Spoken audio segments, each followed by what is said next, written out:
The body had been there for 4 hours before Elena arrived. She always knew because of the smell. Not the copper-bright stench of fresh blood, but the deeper, more honest smell of a life already receding, of a person becoming a thing, of warmth leaking out of flesh like heat from a stone left too long in shadow. 4 hours, maybe 5. She crouched beside the chalk-white tiles of the penthouse bathroom and pressed 2 fingers to the grout line nearest the drain, feeling the residual warmth of the water someone had used to rinse the worst of it away. Amateur.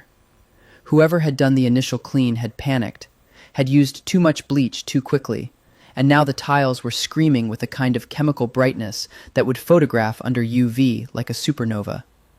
Elena straightened. She pulled the small, leather-bound notebook from her coat pocket and wrote, in her precise, careful handwriting, "Tile replacement needed. Grout is compromised. Drain trap must be removed and replaced. Not cleaned, replaced. Source of water used for initial rinse. Identify and eliminate. Check ceiling fan for microspatter. Check crown molding." She tore the page out and handed it to the man standing in the doorway. He was large, suited, and visibly uncomfortable. The kind of man who had done terrible things in dark rooms, but who somehow still flinched at the administrative aftermath. He read the note, looked up at her, and said, "You're sure about the ceiling fan?" She looked at him, just looked at him, with those still, pale gray eyes that people always described as unsettling, and that she had long since stopped trying to make warm. He looked at the ceiling fan. "Right," he said. "Right, okay." Her name was Elena Vasquez, and she was 31 years old, and she had not spoken a single word in 9 years. It was not that she could not. The doctors, the real ones, the ones she had seen in the first year, before she understood that seeing doctors only prolonged the need to explain, had been very clear about that. Psychogenic mutism, they called it, selective and trauma-induced, which was their careful, clinical way of saying that her silence was a choice made by a part of her brain she no longer had access to. The voice was in there somewhere. The words were in there. They simply lived behind a wall so thick and so old that even she had stopped trying to find the door. She had stopped trying to find the door around the same time she had stopped attending her family's funerals. She had stopped trying to find the door around the same time she had understood that silence, properly cultivated, was the most powerful professional asset in the world she now inhabited. Her business card, she had 300 of them, matte black with silver embossing, elegant and entirely opaque, read simply, "Vasquez Remediation Services." Discretion, precision, resolution. There was no address. There was a phone number that rang to a Google Voice account monitored by her assistant, a small, nervous man named Paulie, who was paid very well to be her voice when a voice was strictly necessary. The ultra-wealthy had a problem. The problem was not the crime itself. Crime, in their world, was simply the cost of doing business, the friction between wanting everything and being willing to do anything to get it. The problem was the evidence. The problem was the morning after, when the sun came up and the adrenaline wore off, and you were left standing in a $5 million apartment, looking at something that absolutely could not be explained to insurance adjusters, housekeeping staff, or federal investigators. That was when they called Polly. Polly called Elena. Elena arrived with her black case, which looked, to anyone who saw it in an elevator, like the kind of rolling carry-on a flight attendant might bring, and her notebook, and her eyes that missed nothing, and her hands that had learned to be steadier than any surgeon's, because surgeons worked to save things, and she worked to erase them, and erasure required a different kind of precision entirely. She had been doing this for 6 years. She had started because she needed money, and because she had a particular skill set. A background in forensic chemistry, 2 years in crime scene investigation before the tragedy, a trained eye, and a stomach that had been scoured clean of anything resembling sentiment. And because a man named Carver, who ran a private security and intelligence firm in Lower Manhattan, had met her at a conference and seen in her silence not a liability, but an extraordinary gift. "You can't repeat what you don't say," he had told her, and she had written on the back of his business card, "Exactly." She had never looked back. Tonight she was in the Vantage Tower, 47th floor, in a penthouse that belonged, on paper, to a shell corporation registered in the Cayman Islands. and in practice to a man she had never worked for before. She knew his name because everyone in this city knew his name. You could not live in New York and not know the name Dominic Moretti. You could not read a business section, attend a charity gala, or walk past the gleaming new children's hospital on East 62nd Street without encountering it. You could not move in the particular circles Elena moved in, the dark, subsurface circles where real power lived, without understanding that the name Moretti was a kind of shorthand, a single word that contained multitudes. Empire, legacy, blood, elegance, and the specific cold intelligence of a man who had never, in 36 years, left a single traceable mistake. Until, apparently, tonight. She worked until 4 in the morning. By the time she finished, the bathroom looked like no one had ever died in it. The tiles had been replaced. She carried spares of 7 standard luxury tile profiles in a separate case, because this was not the first penthouse bathroom she had restored. The drain trap was in a biohazard bag inside a regular black garbage bag inside a second garbage bag, to be disposed of through channels that had nothing to do with any address connected to this building. The ceiling fan was clean. The crown molding was clean. The initial cleaner's panicked bleach job had been treated, neutralized, and treated again. She was washing her hands at the kitchen sink. She always used the kitchen sink last, a ritual, a line between the work and herself, when she heard the elevator. She didn't turn around. She heard the doors open. She heard footsteps, unhurried, deliberate, the footsteps of a man who had never in his life needed to rush because the rooms he entered always waited for him. She heard the footsteps stop somewhere behind her, perhaps 10 feet away, and then she heard nothing at all, which was worse. She dried her hands. She turned around. Dominic Moretti was exactly as tall as she'd imagined, and his eyes were exactly as dark, and he was looking at her with an expression she recognized immediately because she had made a study of expressions, had learned to read them the way other people learn to read language. And what she saw in his face was not the cold assessment of a dangerous man evaluating a potential threat. What she saw was something far more disorienting. He was looking at her the way people looked at things they had not expected to be beautiful. "You're Vasquez," he said. It was not a question. She held his gaze and nodded, once. "They told me you don't speak." She waited. "They also told me," he said, and there was something in his voice, not warmth, not quite, but a kind of precision that felt almost like respect, "that you are the best in the world at what you do." She held up one finger, wrote in her notebook, tore out the page, held it out to him. He crossed the room to take it, and she noticed everything about the way he moved, the controlled ease of it, the absence of any wasted motion, the way he carried his stillness like a weapon. He read what she had written. "Not the best in the world, the only one you can afford to trust." He looked up, and for the first time in what she suspected was a very long time, Dominic Moretti smiled. The next morning, New York was doing what New York always did when something terrible was trying to happen beneath its surface. It was being beautiful. The light off the Hudson was sharp and silver, the kind of light that made the city look like a promise rather than a threat. And Dominic stood at the floor-to-ceiling windows of his legitimate office, the one on the 32nd floor of the Moretti Group building on Park Avenue, with its museum-quality art and its conference table that had cost more than most people's houses, and watched the river and thought about the woman. She had left before sunrise. He had not asked her to stay. He did not ask people to do things unless he was prepared for them to refuse, and he had not yet determined what he would do if Elena Vasquez refused him anything. This was an unusual position for Dominic Moretti to be in. He was, at 36, the acknowledged, if always deniable, head of the Moretti crime family, third generation, which had evolved over the course of those 3 generations from a straightforward protection racket in Little Italy into something that the FBI's organized crime unit described in its classified briefings as a sophisticated transnational enterprise encompassing financial services, real estate, private security, media investment, and legacy import-export operations. Which was their careful way of saying, Dominic Moretti ran a criminal empire, and he ran it the way a maestro ran an orchestra, with absolute authority exquisite timing, and the kind of talent that made the whole brutal enterprise look, from a sufficient distance, like art. His father had been brutal. His grandfather had been brilliant in a raw, unpolished way, the kind of brilliance that got things done but left scars. Dominic was something else. Dominic had gone to Columbia, had studied economics and art history, and, privately, had read everything ever written about power: Machiavelli, Sun Tzu, the collected biographies of every 20th century titan he could find, and had come back to the family business with a single transformative insight. The most dangerous thing a man in his position could do was look like what he was.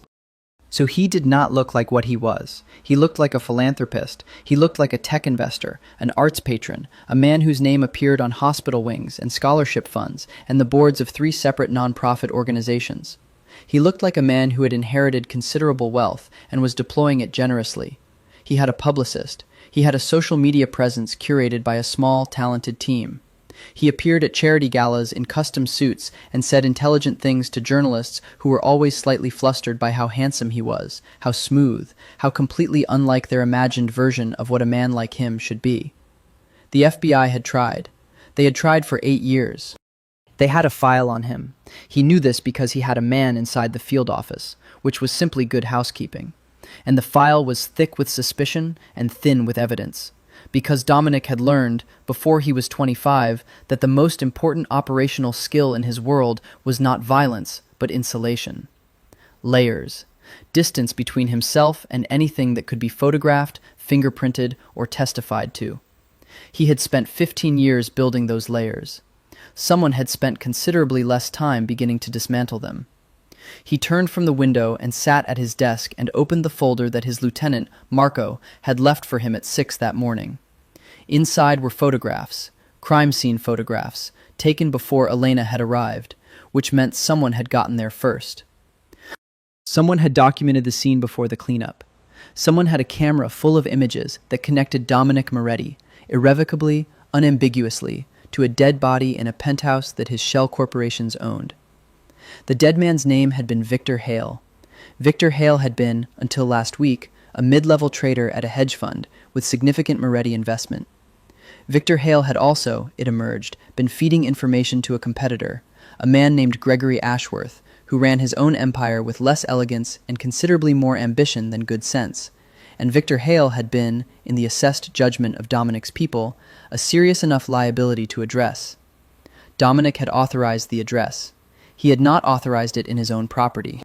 He had not authorized it in a building with his name anywhere near the deed chain. Someone had moved the body, or arranged for the event to occur in a location that served a purpose entirely separate from the original purpose, and that someone had then documented everything and disappeared. He was being framed. He had been in this business long enough to recognize the architecture of a frame, the careful placement of evidence, the deliberate visibility of connections that should have remained invisible, the sense of a story being constructed around him that he had not written. Someone was building a narrative, someone with resources, patience, and a very specific objective. He thought about Gregory Ashworth. He thought about the photographs. He thought about Elena Vasquez, who had walked into a crime scene alone at midnight and had turned it into nothing by 4 a.m, and who had looked at him with those gray eyes and handed him a piece of paper that said, "The only one you can afford to trust." His phone buzzed. Marco, texting from the hallway. "She's here." Dominic had asked Polly, Elena's assistant, a nervous, pale man who seemed permanently braced for catastrophe, to have Elena come to the office. Not the penthouse, not some neutral location, but here, to his actual professional world, because he wanted to see how she moved in it. He wanted to see what she noticed. He straightened his cuffs. He said, "Send her in." She came in the way she always moved, he would learn, the way still water moves when you disturb it, with a smoothness that only seemed effortless because of what it concealed.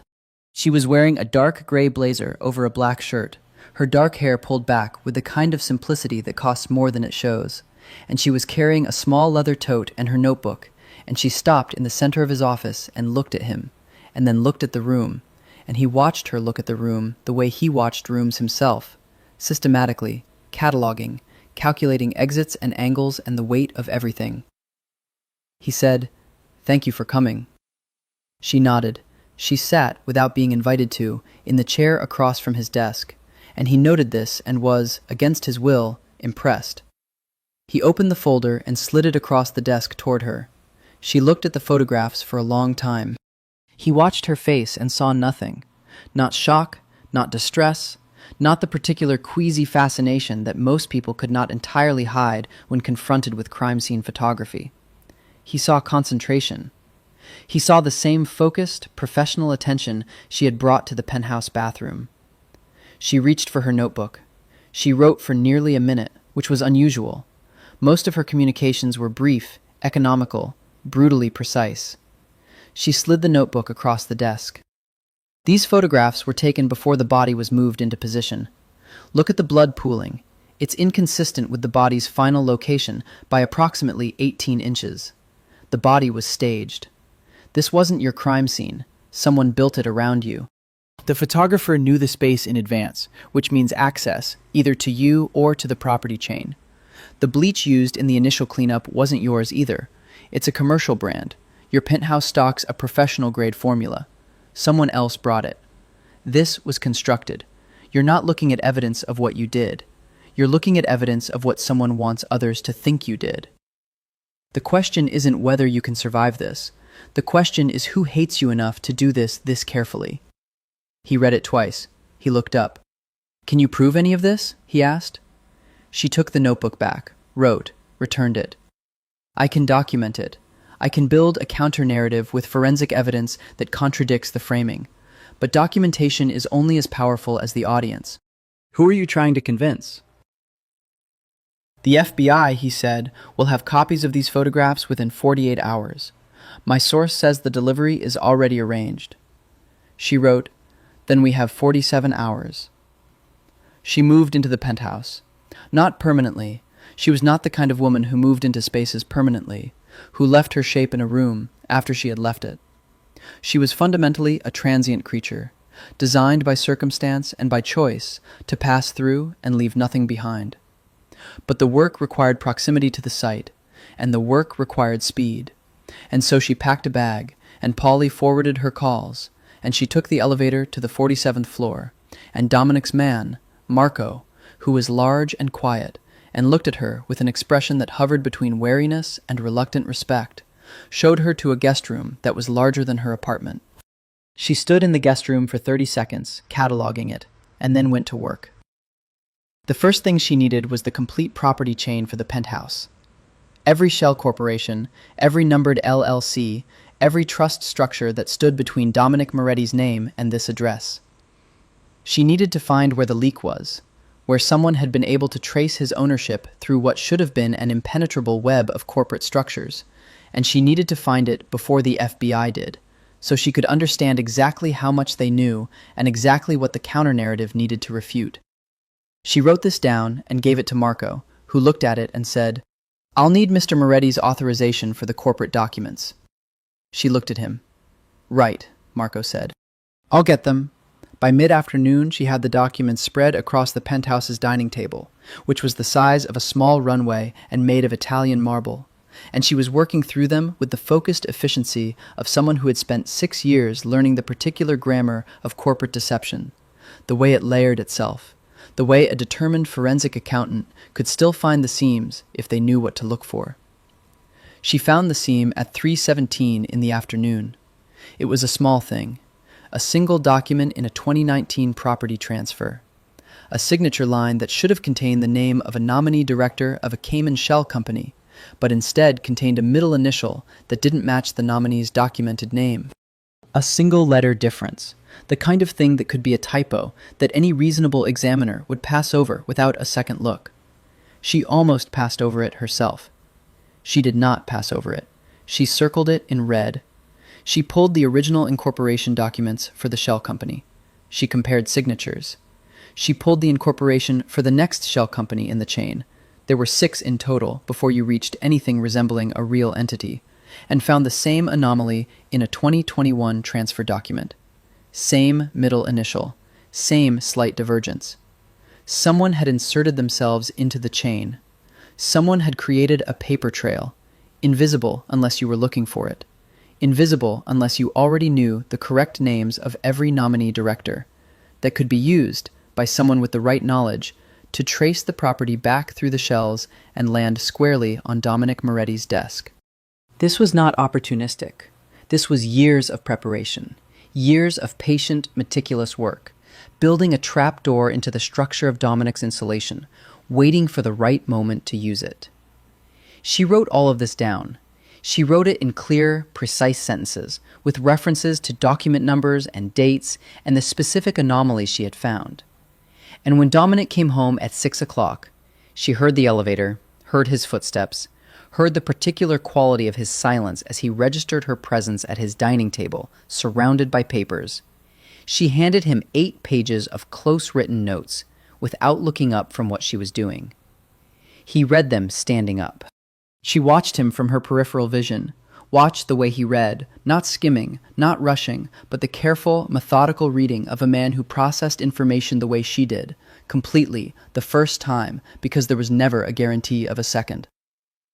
When he finished, he set the pages down and said, "Ashworth has been planning this for 3 years." She looked up, raised an eyebrow. "This is his signature," Dominic said, tapping the pages. "Not literally, but the patience of it, the precision.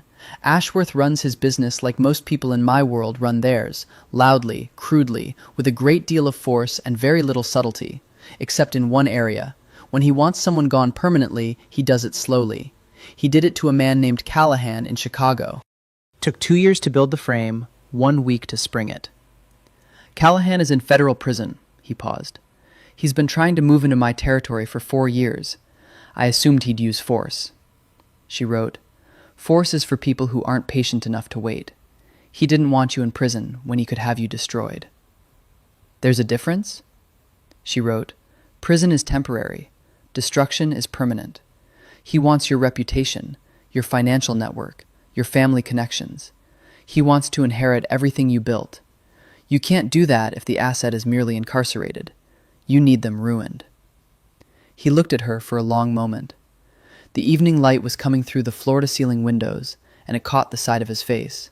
And she noticed, in the detached, cataloging way she noticed everything, that he was genuinely, almost severely handsome, in a way that had nothing to do with being appealing, and everything to do with the specific severity of his features, the way they had been arranged by some genetic coincidence into an expression of permanent, elegant authority.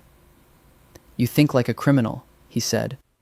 She wrote, "I think like someone who cleans up after criminals. The perspective is different." He almost smiled.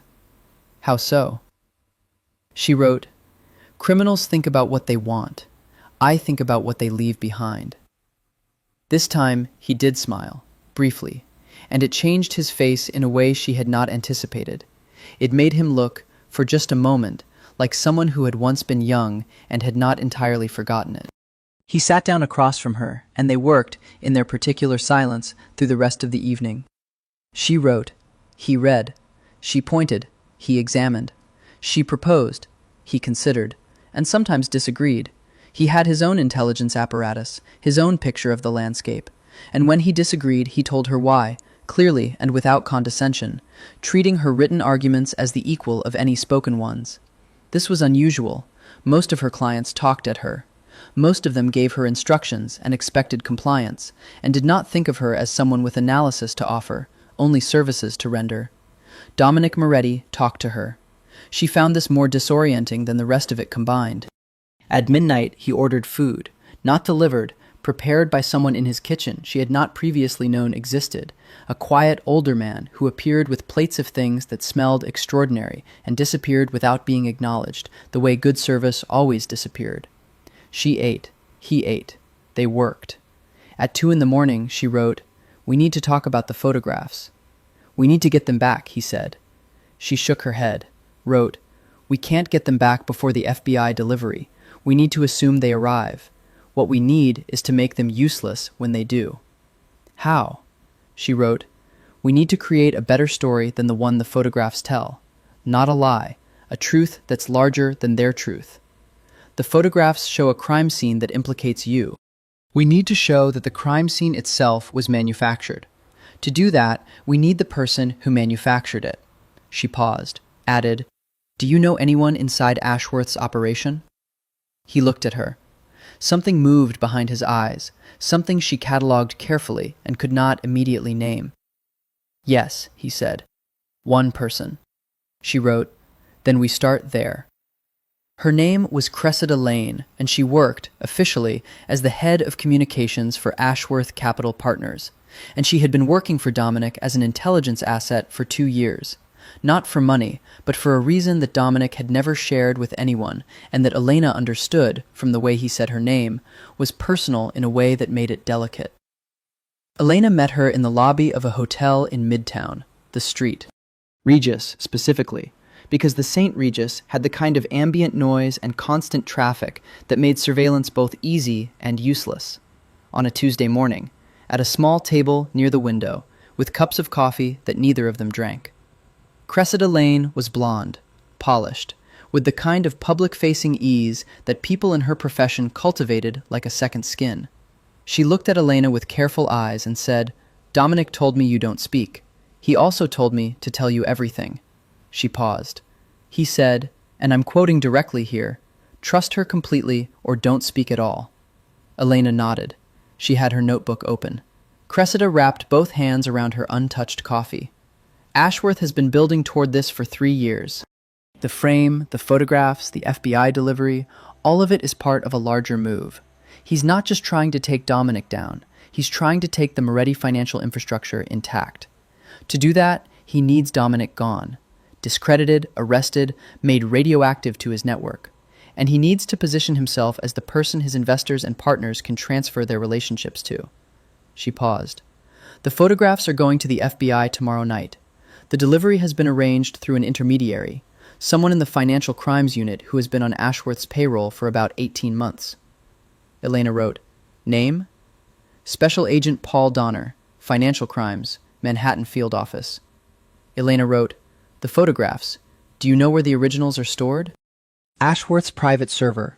Physical backup on an encrypted drive that he keeps in his home safe." She hesitated. "His home is in the Hamptons. The safe is biometric." Elena wrote, "Is there a copy outside his direct control?" Cressida thought. "The intermediary, Donner. He'll have been sent a preview.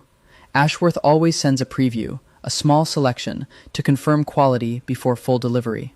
That's how he operates." Elena wrote for a long time, thinking through the chain. Then, "The photographs show a crime scene staged in a space connected to Dominic. But if we can show that the staging itself was conducted by Ashworth's people, if we can connect the commercial bleach, the specific staging technique, the property chain anomaly back to Ashworth, then the photographs become evidence against him, not Dominic." Cressida read this and looked up. "How would you do that?" Elena wrote, "That's what I do." She meant it as a simple statement of professional fact. From the look on Cressida's face, it landed as something slightly more ominous than that. "There's something else," Cressida said, and her voice changed in a way Elena noted. It became quieter, more careful, the voice of someone stepping onto uncertain ground. "Ashworth has a second operation running alongside the frame. He's been manipulating Moretti Group's stock. Short positions, significant ones, held through a series of funds registered in Luxembourg. If the FBI thing triggers even a preliminary investigation, the stock drops. If Ashworth's short positions pay out, he nets somewhere in the range of $800 million. Elena stared at her. Cressida said, "And there's a third thing." Elena waited. "He knows about you," Cressida said. "Not everything, not your name or your firm, but someone told him that Dominic brought in a specialist. He's asking questions." She met Elena's eyes. "I'm telling you this because Dominic told me to tell you everything, and I think he wanted you to know that you're not invisible in this situation." Elena wrote, "No one in this situation is invisible." She paused, then added, "That's actually what makes it solvable." Cressida studied her. "Dominic said you're the smartest person he's ever brought into one of his situations." Elena held very still.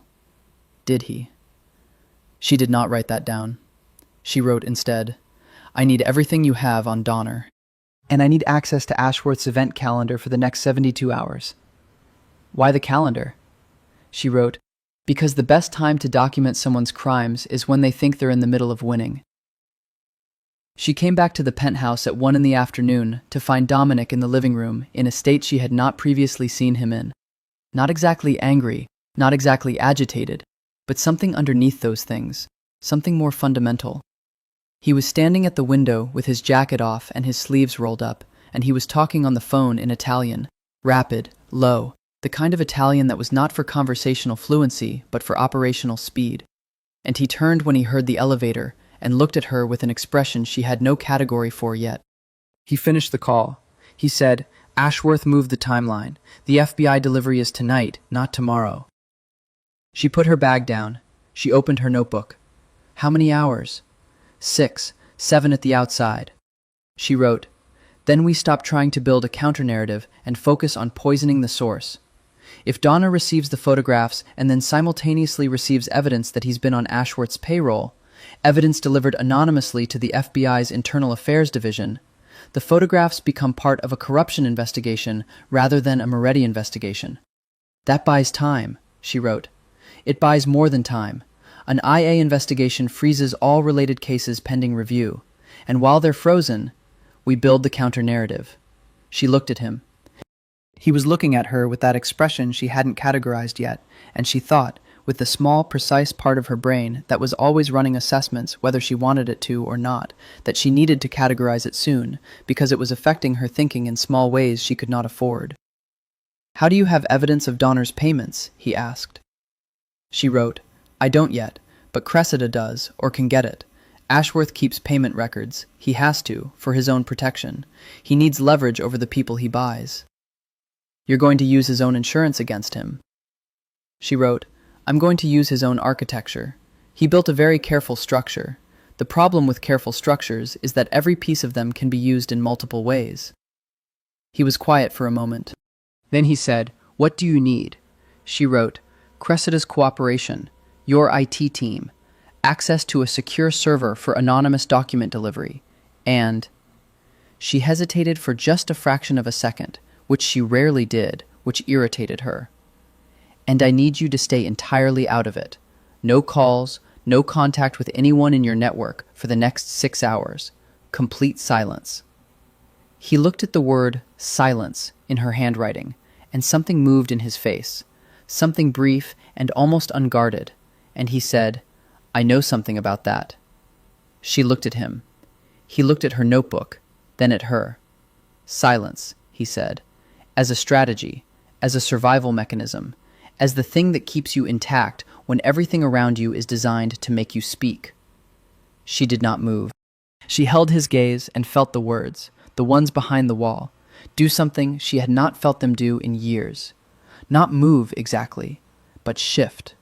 She wrote, "Yes." Just that, one word. He nodded, as though she had said something comprehensive. 6 hours, he said. "Tell me what you need." The Whitmore Foundation Gala was the kind of event that New York's elite attended the way medieval peasants attended church, not necessarily from devotion, but from the understanding that absence would be noticed and interpreted. It was held annually in the grand ballroom of the plaza, raised $30 to $40 million for a children's literacy initiative, and served as the city's most reliably spectacular opportunity for the powerful to display themselves to each other. Dominic attended every year. He had a table. He had been photographed at this event in 4 different custom suits over the years, and those photographs lived in a dozen different publications' archives as evidence of his philanthropy, his social standing, his unimpeachable public character. He was attending this year despite everything, because not attending would be the first detectable tremor of vulnerability. And vulnerability in his world was a scent that drew predators with a speed that made everything else irrelevant. Elena came with him. This had not been her idea, or his, originally. It had been Cressida's, delivered via text to Polly with the annotation, "Ashworth will be there. He needs to see Dominic unrattled. He needs to see him with someone, not security, not staff, someone whose presence communicates certainty. Elena should come." Elena had read this on Polly's forwarded message and had sat with it for a moment, thinking about what "communicate certainty" looked like when you were a woman who could not speak, in a room full of people for whom speech was both weapon and currency. She had thought about it, and then she had thought, fine. She wore a dress she had not previously owned. Marco had sent a woman to her room with options, with the wordless efficiency of Dominic's household, and she had chosen a dark midnight blue that was neither flashy nor self-effacing, that said, I belong here, in the way that only things that genuinely belonged could say it. In the car, a black Mercedes, Marco in the front with the driver, Dominic beside her in the back. She was aware of him in the way she was becoming aware of him more often than was professionally comfortable. As a physical presence, as a gravitational force, as someone whose stillness was so similar to her own that sitting next to him felt less like proximity and more like a kind of resonance. He looked at her and said quietly, so Marco couldn't hear, You don't have to speak to anyone. I'll handle the words. He paused, chose carefully. You just have to be there. She looked at him. In the dark of the car, in the sliding light of the city outside, she saw something in his face that she had been seeing more often, and that she still did not entirely trust. The version of him that was not performing. The version underneath the philanthropy and the suits and the 15 years of constructed distance. She nodded. The gala was everything galas always were. Extravagant, beautiful, fundamentally exhausting in the way that any environment built entirely on performance was exhausting, even for people who were accustomed to performance. The ballroom was white and gold and filled with a soft roar of 300 conversations, and the chandeliers cast everything in a light that was specifically designed to make everyone look better than they were.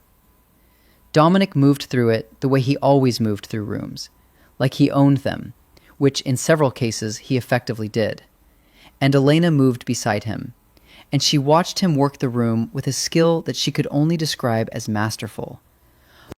The perfect calibration of warmth and reserve, the handshake that conveyed both strength and approachability, the way he remembered names and faces and the particular details, a new baby, a recent surgery, a recently launched business, that made people feel seen.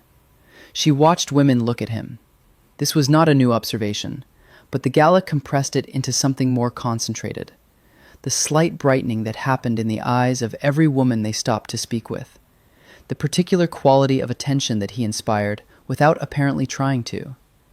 She catalogued this the way she catalogued everything, and found, to her professional irritation, that she was not entirely neutral about it. Gregory Ashworth was across the room when she first saw him. She recognized him from photographs Cressida had provided. Mid-50s, silver-haired, the kind of man who looked distinguished in the way that money and tailoring could construct distinction even in the absence of any underlying quality. He was talking to a senator. She recognized the senator, too, from her own extensive reading. And he was smiling, and the smile was the kind of smile that she, with her particular training in reading what faces were trying not to show, recognized as the smile of a man who was very happy with how his evening was going. She put her hand on Dominic's arm. He stopped mid-sentence and looked at her. She felt the attention shift in him instantly, completely, the way a precision instrument swings to true north, and she tilted her head, very slightly, in Ashworth's direction. Dominic looked. His expression did not change. He finished his sentence to the person he'd been speaking with, made a graceful excuse, and said, low, beside her ear, Don't look at him again. He's watching for your reaction. She had not looked at Ashworth again. She had, instead, turned toward Dominic in a movement that could have been instinctive, and which was, in fact, precisely calculated. And she was near enough to him now that she could feel the warmth of him, could see the line of his jaw, and he looked down at her, and for a moment, neither of them was performing anything at all. He's positioned near the bar, Dominic said, still very quietly. He's going to come to me. He's not capable of not coming to me, not tonight, when he thinks I don't know what's about to happen. She wrote quickly on the small notebook she carried in her clutch, a smaller version for social situations. What do you want him to see when he looks at you? He read it. He looked at her. Someone who doesn't know, he said. Someone who has no idea that everything is about to change. He paused. And someone, he said, and his voice was very quiet now, meant only for her, who has something to protect. She held his gaze. Ashworth arrived 12 minutes later, with the confident ease of a man approaching someone he'd already decided to destroy. He was charming in the practiced way of people who had learned charm as an instrument rather than an instinct, and he looked at Elena with a curiosity he tried to disguise as courtesy. Dominic, he said, It's been too long. You look well. Gregory. Dominic's voice was impeccable, warm, easy, utterly without the edge she knew was underneath it. You know, I think this might be the 4th year in a row I've run into you here. Almost like we're being arranged. Ashworth laughed. The Whitmore Foundation brings out the best of us. He looked at Elena again, and this time did not pretend it was incidental. And who is this? Elena, Dominic said. Just her name. No surname, no context, no explanation. And that absence of explanation, she understood, was deliberate. It said, she doesn't require your context. Ashworth looked at her, waiting for her to speak. She looked back at him with her still, gray eyes. The silence extended past the point of comfort, past the point where most people's social reflexes would have sent them reaching for words to fill it. She did not reach. She simply looked, with the same professional, cataloging attention she brought to everything, and she saw in Ashworth's face, very briefly, quickly suppressed, a flash of something she recognized. Unease. Good. Charmed, Ashworth said, to Dominic rather than to her, which told her everything she needed to know about what he thought of women who didn't perform for him. He made small talk for another 4 minutes and excused himself, and as he walked away she caught, at the edge of his departure, the slight quickening of his step that told her he was going somewhere specific. She wrote, "He's going to make a call. He wants to confirm the FBI delivery is still on." "It won't be," Dominic said. "Not anymore." She raised an eyebrow. "Your plan worked," he said. "Cressida confirmed it an hour ago. IA received the donor materials. The delivery is frozen, pending review." He looked at her with that particular expression, the unguarded one. "You bought us the time." She wrote, "We're not done. He'll adjust." "I know." She wrote, "He'll come at you differently now. Harder and faster, because patience isn't an option anymore." "I know that too." She wrote, "Good." Then, after a beat, "Because so will we." She found the first thing about herself that she had not intended him to find on a Wednesday afternoon, when she was sitting cross-legged on his penthouse floor, surrounded by documents. She always worked on the floor when she was thinking hardest. She had no idea why, some residual preference from childhood she'd never examined. And he came home early and stopped in the doorway and looked at her, and she looked up, and he said, "You did this as a child." She tilted her head. "Worked on the floor," he said. "You have the look of someone who's been doing something since they were very young." She held his gaze for a moment, then wrote, "You're observant." "It's a survival skill in my family," he said, and sat down on the couch above her, looking down at the documents scattered around her. "What are you building?" She spread her hands above the papers, like a conductor indicating a landscape. Then she wrote, "A timeline. From the first insertion point in the property documents in 2019 to last night's gala. Every point where Ashworth's people interfaced with your infrastructure. Every point where information could have been extracted. You're looking for additional exposure." She nodded. She wrote, "He prepared for 3 years. He wouldn't have put everything in one operation. The FBI play was the first move, not the only one." He was quiet for a moment. She returned to the documents. She could feel him watching her, had been feeling him watching her for 3 days now, with increasing frequency, with an attention that was different from the way he watched everything else, which was to say it was not entirely analytical. She was not ready to think about that. She concentrated on the documents. He said, "Can I ask you something?" She did not look up. She raised one finger. "Go ahead." "Not about the case." She looked up. He was leaning forward on the couch, elbows on his knees, and he looked.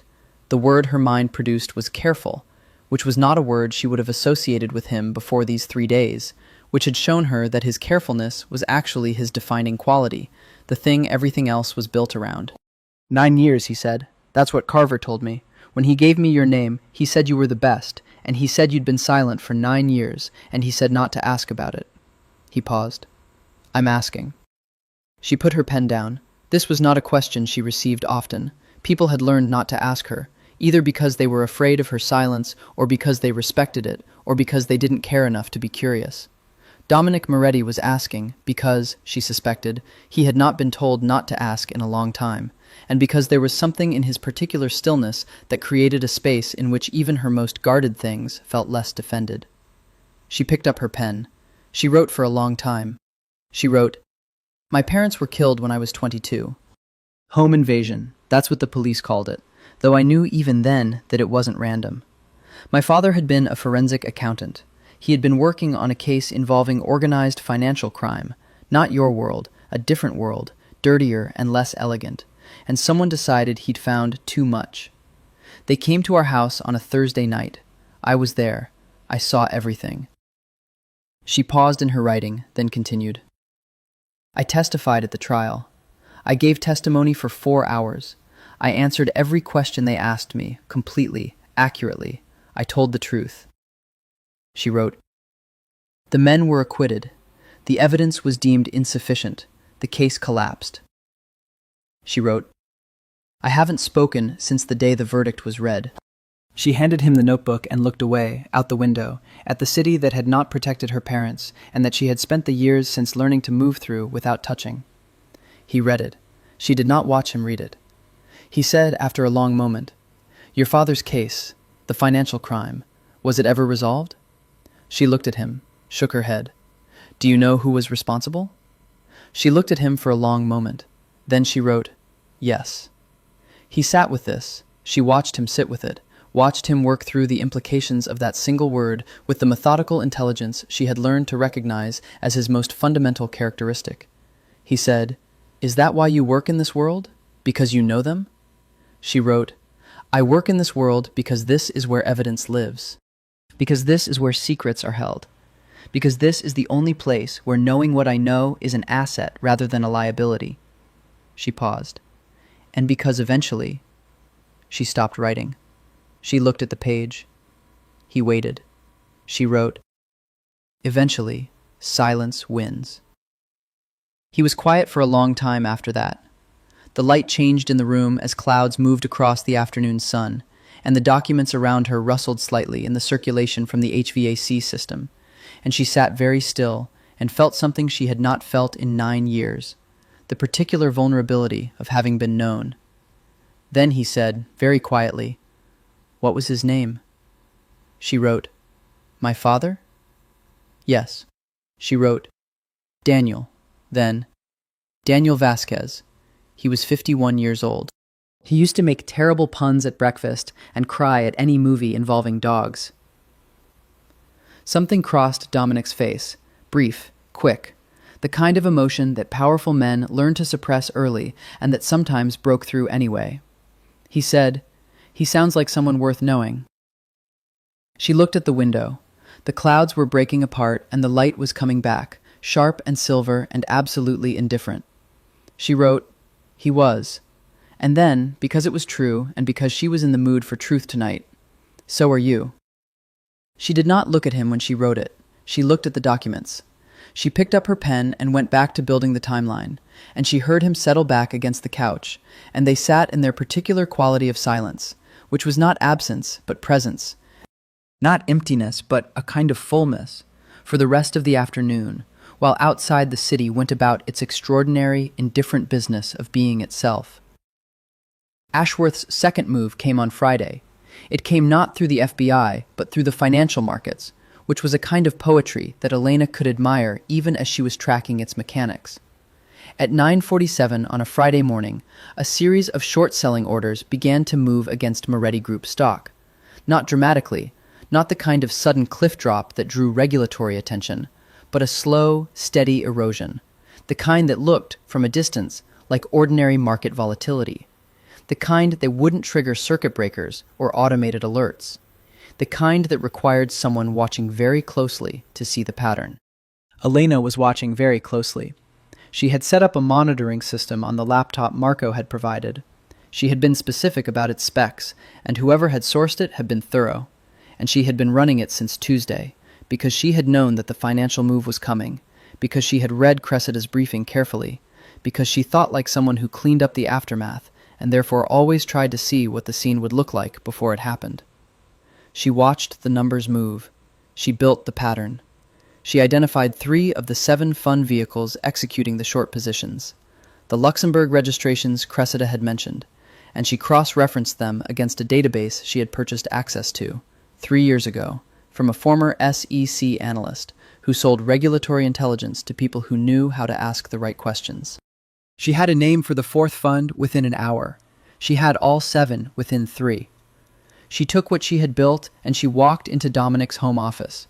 He was on a call. She could see through the glass, speaking to someone in Italian with the clipped efficiency of a man resolving something unpleasant. And she knocked on the glass and held up the laptop so he could see the screen. He looked.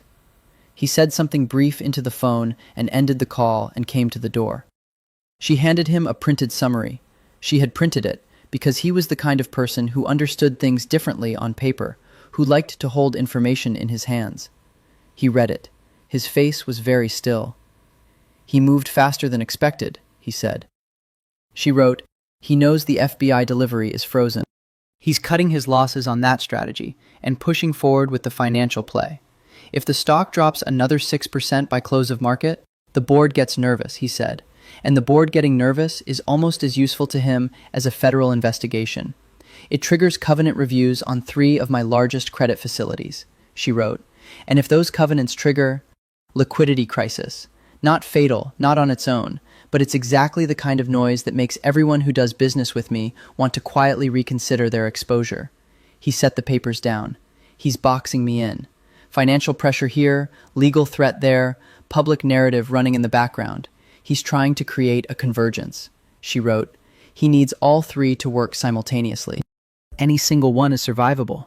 The combination is the point." He looked at her. "Can we move on the financial side?" She wrote, "That depends. How aggressive are you willing to be?" He held her gaze. "Elena." She waited. "I am Dominic Moretti," he said, and the way he said it was neither a boast nor a warning. It was simply, exactly, a statement of fact. "I was born into a world where aggressive was a baseline. Tell me what you need." She wrote for several minutes, building the outline of a counter-strategy that involved, in broad strokes, identifying Ashworth's fund managers and determining which of them had exposure in other markets that could be leveraged, using Dominic's own financial intelligence network to begin targeted buying that would signal confidence and slow the erosion, and, most critically, feeding the information about the Luxembourg funds to a specific financial journalist at the Wall Street Journal who covered short-selling schemes and who had, Elena knew from previous work, a particular interest in exposing coordinated market manipulation. She wrote, "The journalist does not need to know who provided the information. They simply need to see the documentation. Their investigation becomes public pressure that forces the funds to unwind their positions. It takes time, probably 3 to 4 days, but it reverses the dynamic. Instead of Ashworth applying pressure, he's defending himself from scrutiny." Dominic read this. He looked up. "The journalist, you have a relationship with them?" She wrote, "I've provided anonymous documentation before. They know my methodology, not my identity. They trust the quality of what I send." He nodded slowly. "And in the meantime, while the journalist is building the story," she wrote, "you go to the gala on Saturday." He looked at her. She wrote, "The Harrington Foundation dinner. You already have a table. You cancel, it reads as retreat. You go, calm, visible, present. It reads as a man who has nothing to fear." "And you?" She wrote, "I'll be there." She hesitated, that half-second hesitation again, which she was beginning to find annoying in herself. "If that's useful." He looked at the words, "if that's useful," and something shifted in his expression, something that might, in another man, in a different kind of story, have been called tenderness, but which in Dominic Moretti had the quality of something much more dangerous than tenderness. It had the quality of decision. "You're useful," he said. "That's not why I want you there." She looked at him. He held her gaze for a moment that lasted exactly long enough to make her aware of her own heartbeat. Then he said, "Send the documentation to the journalist," and walked back into his office, and she sat for a moment with a laptop warm on her knees and her notebook open and her pen uncapped, feeling the words behind the wall do that shifting thing again, that tectonic, terrifying thing. She sent the documentation to the journalist. Then she went back to work. Marco Vitale had worked for Dominic Moretti for 11 years. He had been 24 years old when he started, younger than he should have been for the role, but he had come recommended by Dominic's father, who had seen something in the dark-eyed boy from Brooklyn that he trusted, and Dominic had honored that assessment and then made his own. And 11 years later, Marco was the person Dominic trusted most in the world, which was a fact that Marco found both flattering and occasionally terrifying. He found Elena Vasquez terrifying for different reasons. He came to her room on Saturday morning. He knocked, waited, knocked again, and then the door opened, and she looked at him with those gray eyes, which he was 99% sure could see things ordinary eyes couldn't, and he said, "Can I talk to you?" She stepped back and let him in. It was a large guest room, and she had made it smaller by filling it with work. Papers on the desk, the laptop running its monitoring program, a row of small equipment cases lined up against one wall with the precise alignment of someone who kept their tools ready for instant deployment. The only personal item he could see was a single photograph on the nightstand, small, in a worn leather frame, which he didn't look at directly because it seemed like the kind of thing you weren't supposed to see. She sat on the edge of the desk and looked at him and held her notebook ready, and he stood in the middle of the room and said, "I need to talk to you about Dominic." She wrote, "All right?" "He's—" Marco stopped, tried again. "He's different since you got here. Not in a bad way. In a way I haven't seen before."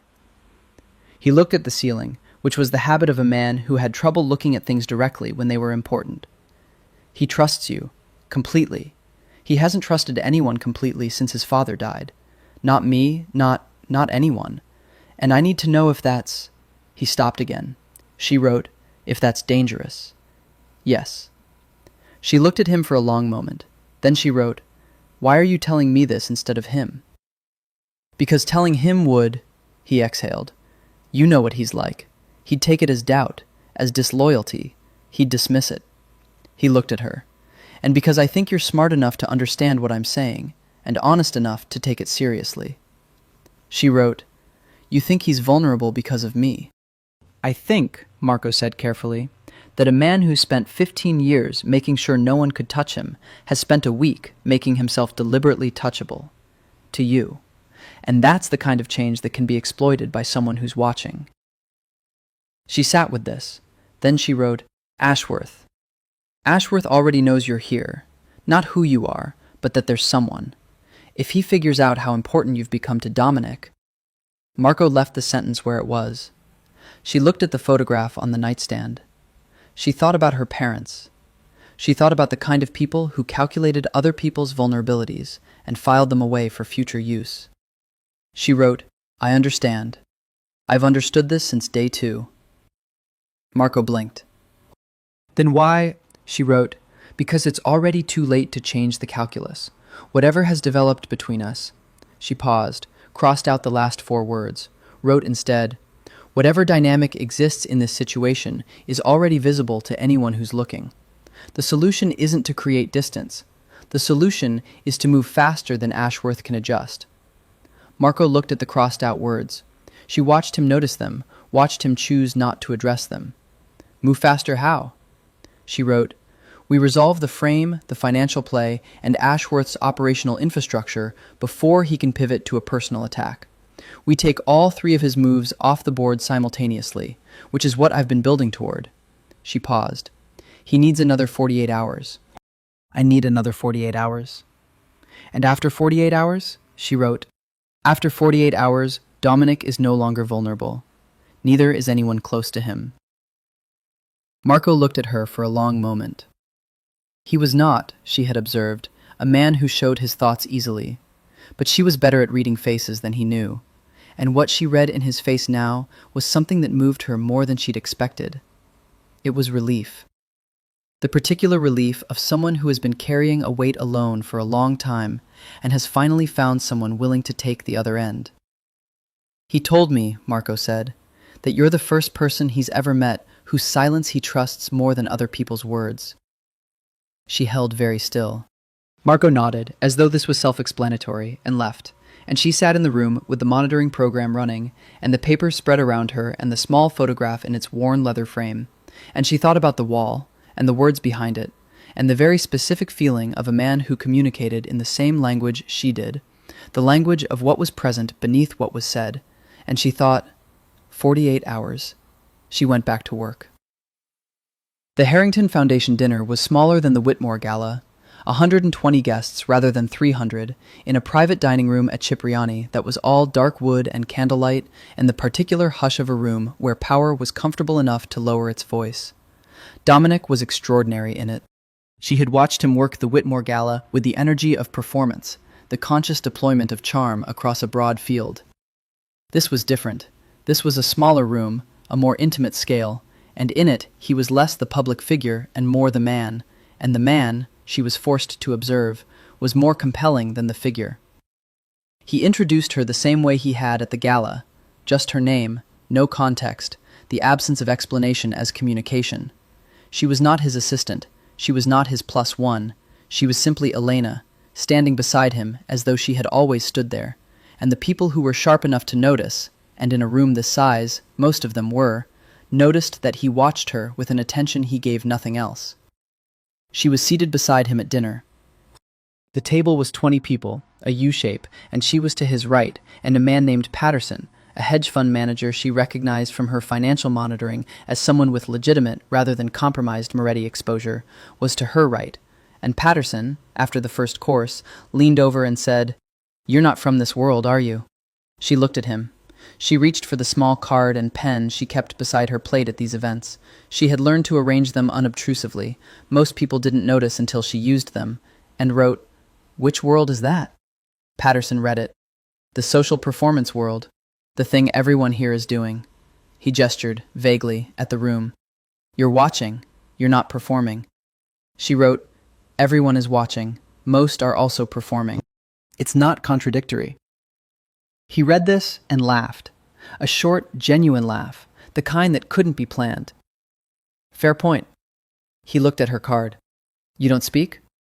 She shook her head. "By choice, or?" She wrote, "Yes." He blinked, read the word, smiled. "That's either the most honest answer I've ever gotten to that question, or the most cryptic." She turned back to her dinner.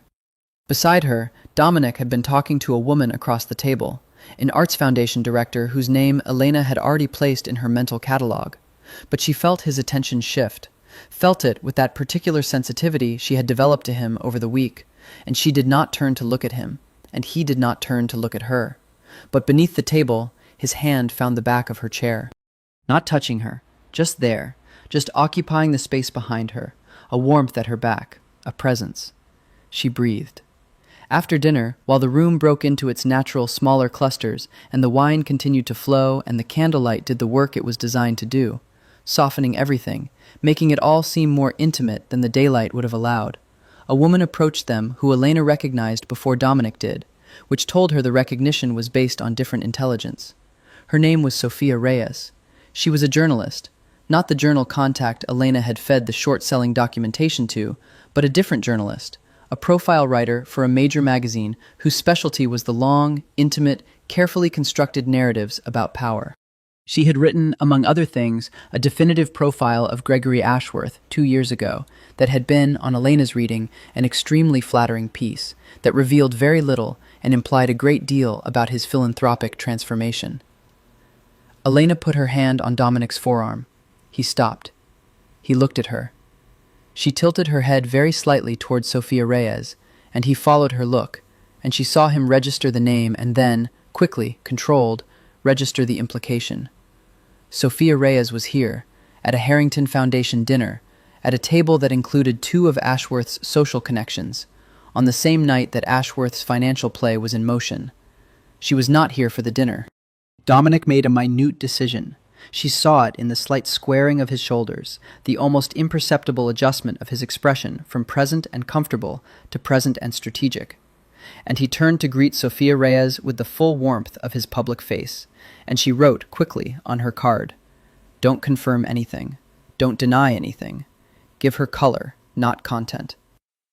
He glanced down at the card as he extended his hand to Reyes, and the absolute smoothness with which he did both things simultaneously, read her instruction, processed it, executed on it without any detectable gap, was, she thought, one of the most impressive things she had seen in a long time. "Sophia," he said, "wonderful to see you. Are you covering the Harrington event?" Sophia Reyes smiled the smile of a journalist who knew she wasn't being answered. Working on a piece about the changing landscape of New York philanthropy. You keep coming up as someone people want to talk about. She looked at Elena with a curiosity that was entirely professional. And you are? Elena held her gaze, said nothing, smiled, very slightly, which she almost never did, and watched Sophia Reyes, who was very good at her job, recalibrate in real time. Elena, Dominic said. Just that. And then, smoothly, elegantly, she'll handle any questions you have in writing. Sophia Reyes spent 12 minutes with them. Elena spent those 12 minutes being absolutely still and watching everything.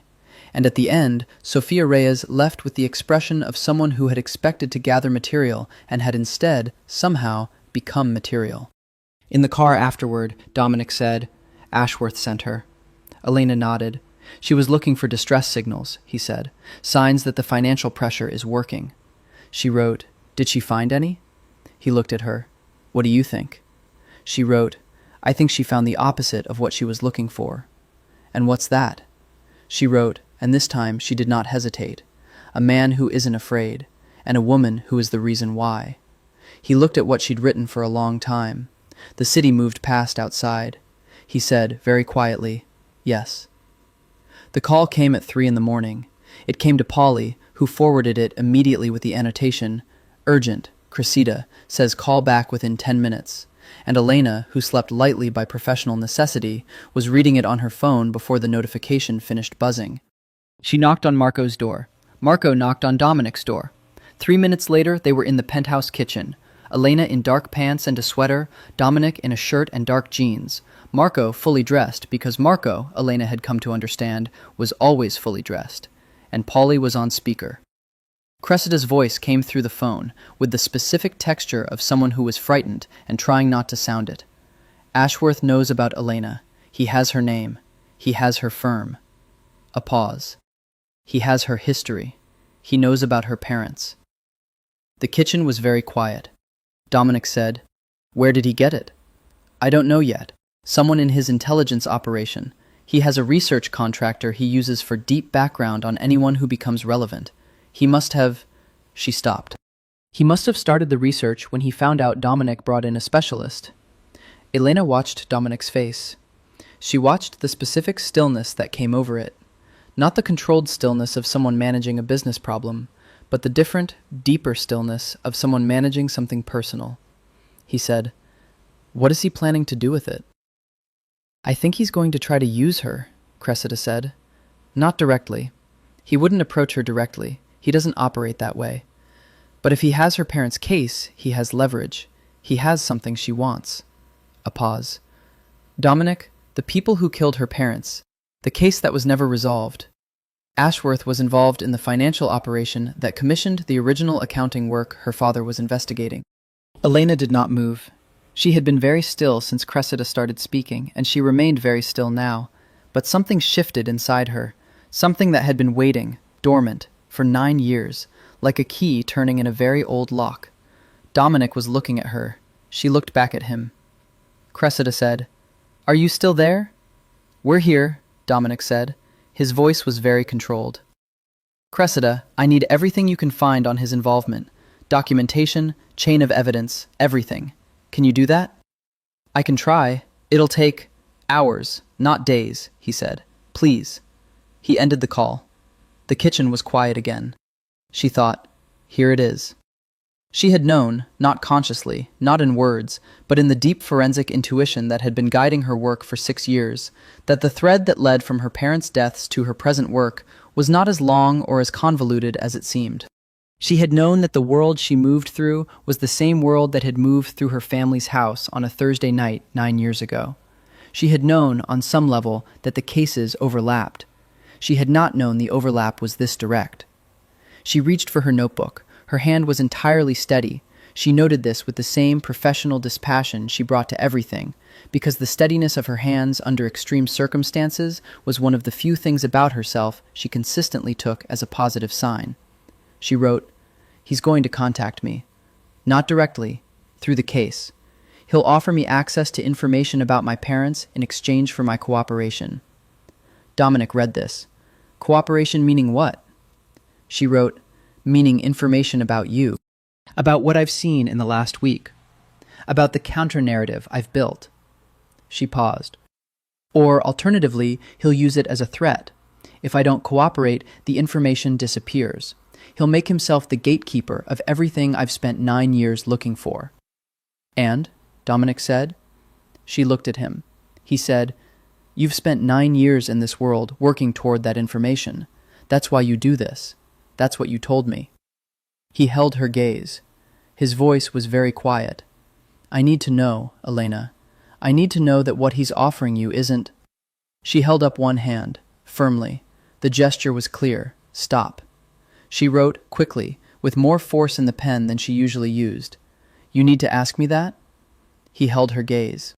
She wrote, After a week of watching me choose, every single time, to build something rather than to destroy it, you need to ask me whether Ashworth can buy me with something I want?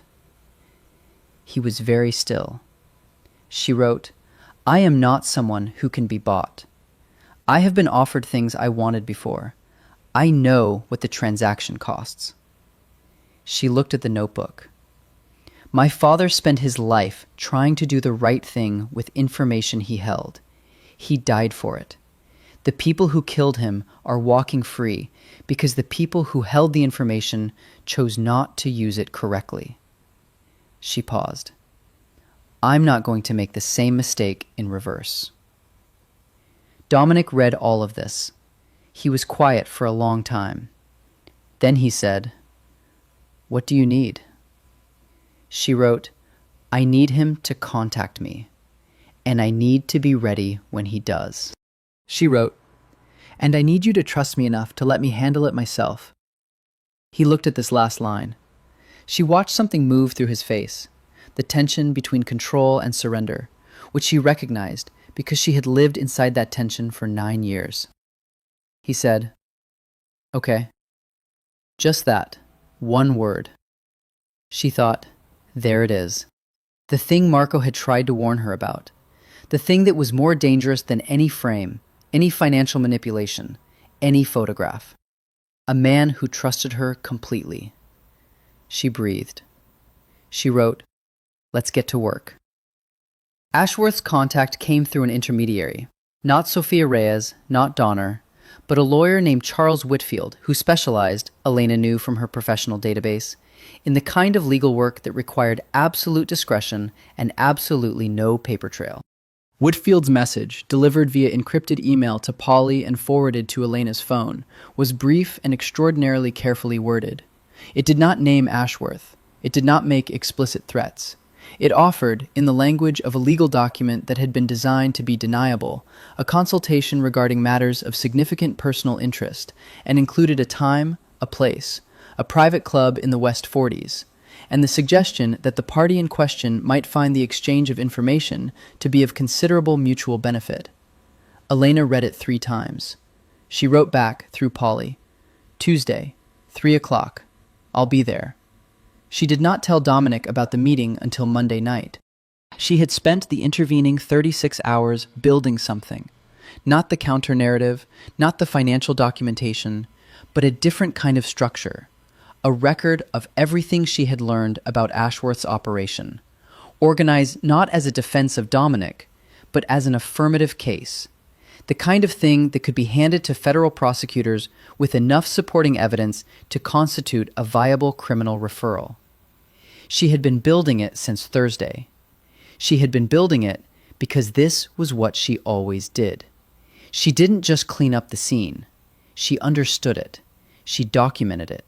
She held the knowledge until it was needed. The knowledge was almost certainly about to be needed. She gave Dominic the summary on Monday evening, and he read it in his office, standing at his desk. And when he finished, he set it down and looked at the middle distance for a moment, and then said, You've been building this since Thursday. She nodded. Before Cressida's call. Before you knew about Ashworth and your parents. She nodded again. You knew this would eventually need to exist. She wrote, I always build the complete picture. It's not always used, but it's always built. He looked at her. The office was dim. He turned off the overhead lights and was working by the two desk lamps, which cast the room in a warm amber that made everything look softer than it was. "Tomorrow," he said, "the meeting with Whitfield. You're going alone." She wrote, "Yes." "I don't like it." She wrote, "I know." "Elena," she wrote, "I need you to trust me." He looked at those words. She watched him look at them. He said, "I do trust you. That's not the—" He stopped. He sat down on the edge of the desk, which was not his usual posture. He was always precisely upright, always the full construction of the man.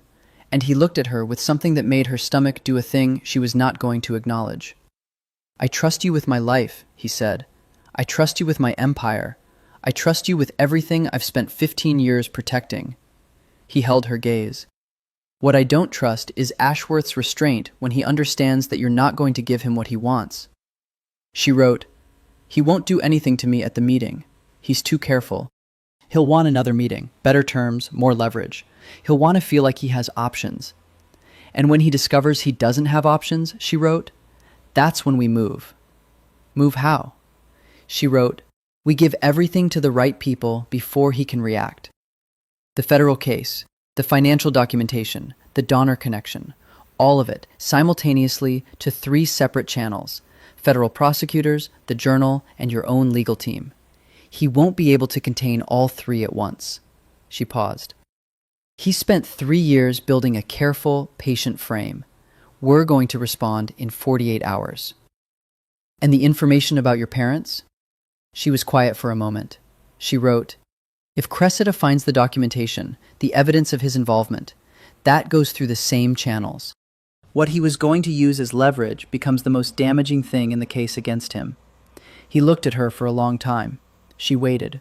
He said, "What if Cressida doesn't find it? What if the documentation doesn't exist?"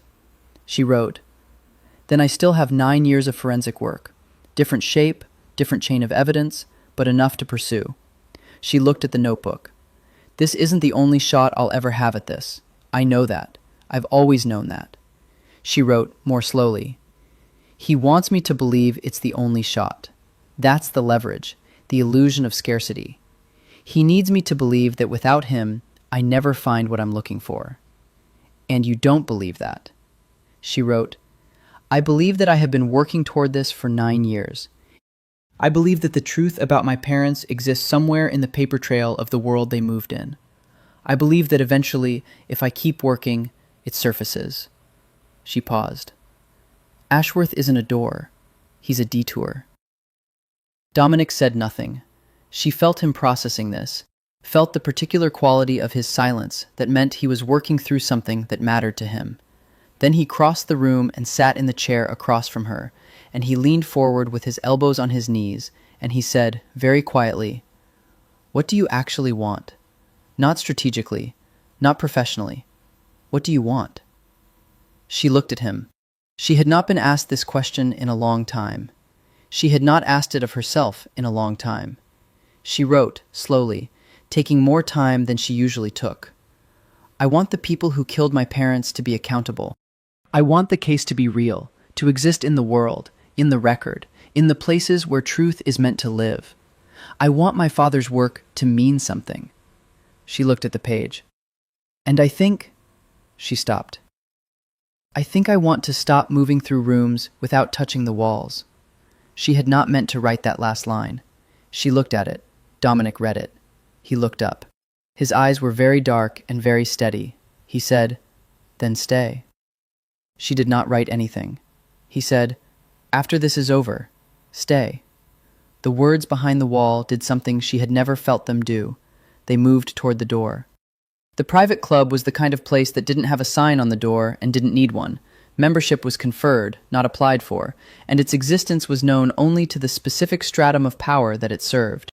It occupied the top 2 floors of an unremarkable building on 44th Street, and its lobby was all dark leather and light mahogany, and the sense of air that had been very carefully conditioned. And everything about it communicated, here things are handled discreetly. Charles Whitfield was waiting for her in a private room off the main bar. He was 60-ish, silver, with the particular smoothness of a man whose whole professional existence depended on being unreadable. He stood when she entered, offered his hand, and if the absence of her greeting surprised him, he did not show it. "Miss Vasquez," he said, "thank you for coming." She sat. She had her notebook and her pen, and she set them on the table between them with the deliberate clarity of someone establishing terms. He sat. He looked at her. He said, "I'll be direct. My client, who I'm not at liberty to name, has come into possession of documentation relating to a case from 9 years ago, a financial investigation, an associated event." He cleared his throat. "The documentation includes evidence of my client's involvement that would normally be considered disadvantageous to him. However, in the context of a negotiation," she wrote, "your client wants to trade the documentation about my parents' deaths for my cooperation in his operation against Dominic Moretti." Whitfield read this. He said, "That is a somewhat blunt characterization." She wrote, "Is it inaccurate?" He was quiet for a moment. "No." She wrote, "And what constitutes cooperation?" "Information," he said. "Specifically, the nature and scope of the counter-narrative being constructed on Mr. Moretti's behalf. The documentation you have assembled regarding my client's financial operations, and," he paused, "your withdrawal from the situation, your departure from Mr. Moretti's service." She wrote, "And in exchange, your client provides the documentation regarding his involvement in the death of my parents." "Correct." She wrote, "And your client's expectation is that once he has withdrawn the legal and financial threats to Mr. Moretti, and the documentation about my parents is in my possession, I will simply leave." Essentially, she wrote, "Your client is not as intelligent as he thinks he is." Whitfield blinked. She wrote, "The documentation regarding my parents' case. Does it exist as a physical document, or is it digital?" "I'm not," she wrote. "Does your client have the original or a copy? Is there a chain of custody?" Whitfield said, carefully, "Why does that matter?" She wrote, "Because if I were going to use it in a federal prosecution, which is what I intend to do, the chain of custody matters enormously. Documents obtained through negotiated blackmail have provenance problems." Whitfield was very still. She wrote, "Tell your client that his offer is noted. Tell him that the documentation about my parents is something I will pursue through proper investigative channels, which are already in motion, and which do not require his cooperation or his documentation." She paused. "Tell him that the appropriate response to this meeting is not to escalate, but to consider the fact that he is now in a situation where continuing is considerably more dangerous than stopping." She wrote, "And tell him that if he uses the information about my parents as a threat, as leverage, as anything other than evidence, I will make it my personal project to ensure that every piece of documentation I have assembled about his operation finds its way to every relevant authority simultaneously." She looked at Whitfield. "I have 9 years of experience ensuring that evidence doesn't disappear. I am very good at it." She stood. She picked up her notebook. She wrote one final line and left it on the table. He should have framed someone else. She walked out into the afternoon light and found Marco's car at the curb. She had told Dominic she was going alone, and she had, but she had not said anything about Marco waiting outside. And she got in, and Marco looked at her in the rearview mirror and said, "How did it go?" She opened her notebook. She wrote, "Exactly as expected." She paused, then added, "He's going to escalate." Marco started the car. She wrote, "Good, that's what we need." The documentation arrived on Tuesday night. Cressida had been careful. She had been extraordinarily careful, working through layers she wouldn't specify in ways she wouldn't describe, and Elena respected this and did not ask. And what arrived in Elena's encrypted inbox was not a single file, but 17 files, comprising financial records, internal communications, and 2 recorded conversations that Cressida had somehow obtained from a source she identified only as the person who should have destroyed these years ago, but didn't because he thought he might need them. Elena opened the files at the dining room table, alone, at 10 at night. The picture that assembled itself from the documents was not new to her. She had built most of it herself, in the years of parallel work she'd been doing alongside her remediation business. But this filled in the gaps with a precision that made her chest ache. Names she'd suspected, amounts she'd estimated, dates she'd only been able to approximate. The financial architecture of the operation that had commissioned her father's investigation and then commissioned his silence. And at the center of it, Gregory Ashworth. Not as the primary architect, that role belonged to a man who had died in 2021, taking a great deal with him, but as a significant participant, a man who had known what was going to happen to her family, who had, in one of the recorded conversations, been heard approving the resolution of the accounting problem. Resolution. She sat with the word. She had sat with many words in 9 years, had carried them around in her body in the absence of being able to speak them, but this one had a particular weight, a particular specific gravity that she felt in a physical way. She heard Dominic's footsteps before he entered the room. She did not look up. He came in, looked at her face, whatever was in her face, and sat down beside her without saying anything. He looked at the screen. He looked at her. She turned the laptop so he could read. He read for a long time. The room was very quiet. Outside, the city was doing its thing.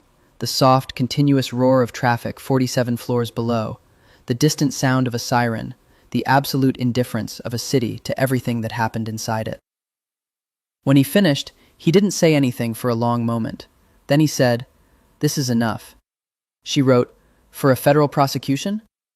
"For everything," he said, "combined with what you've already built, the Donner connection, the financial manipulation, the property chain, yes, it's enough."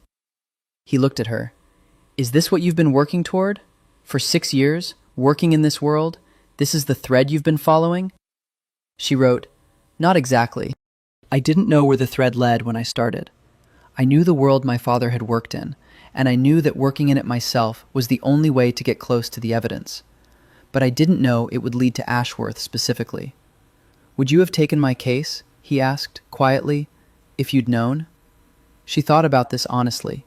She wrote, "Yes, because the case needed to be taken, and because—" She stopped, wrote, "Because when I walked into your bathroom at midnight, I knew you were being framed, and I don't walk away from injustice, even when the person being wronged is—" She stopped.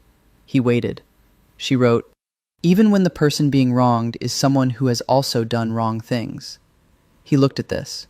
"That's generous." She wrote, "It's accurate." He was quiet for a moment. Then, "Elena." She looked at him. "I'm going to ask you something, and I want you to answer honestly, in whatever form is most natural." She waited. "In 9 years," he said, "has anyone—" He paused, choosing. "Has anyone made you feel less alone in this?" She looked at him for a long time. The room was amber-lit and quiet, and he was looking at her with an expression that had shed every layer of the public man. And what was underneath was something she recognized, because she had spent 6 years looking at what people left behind after they stopped performing.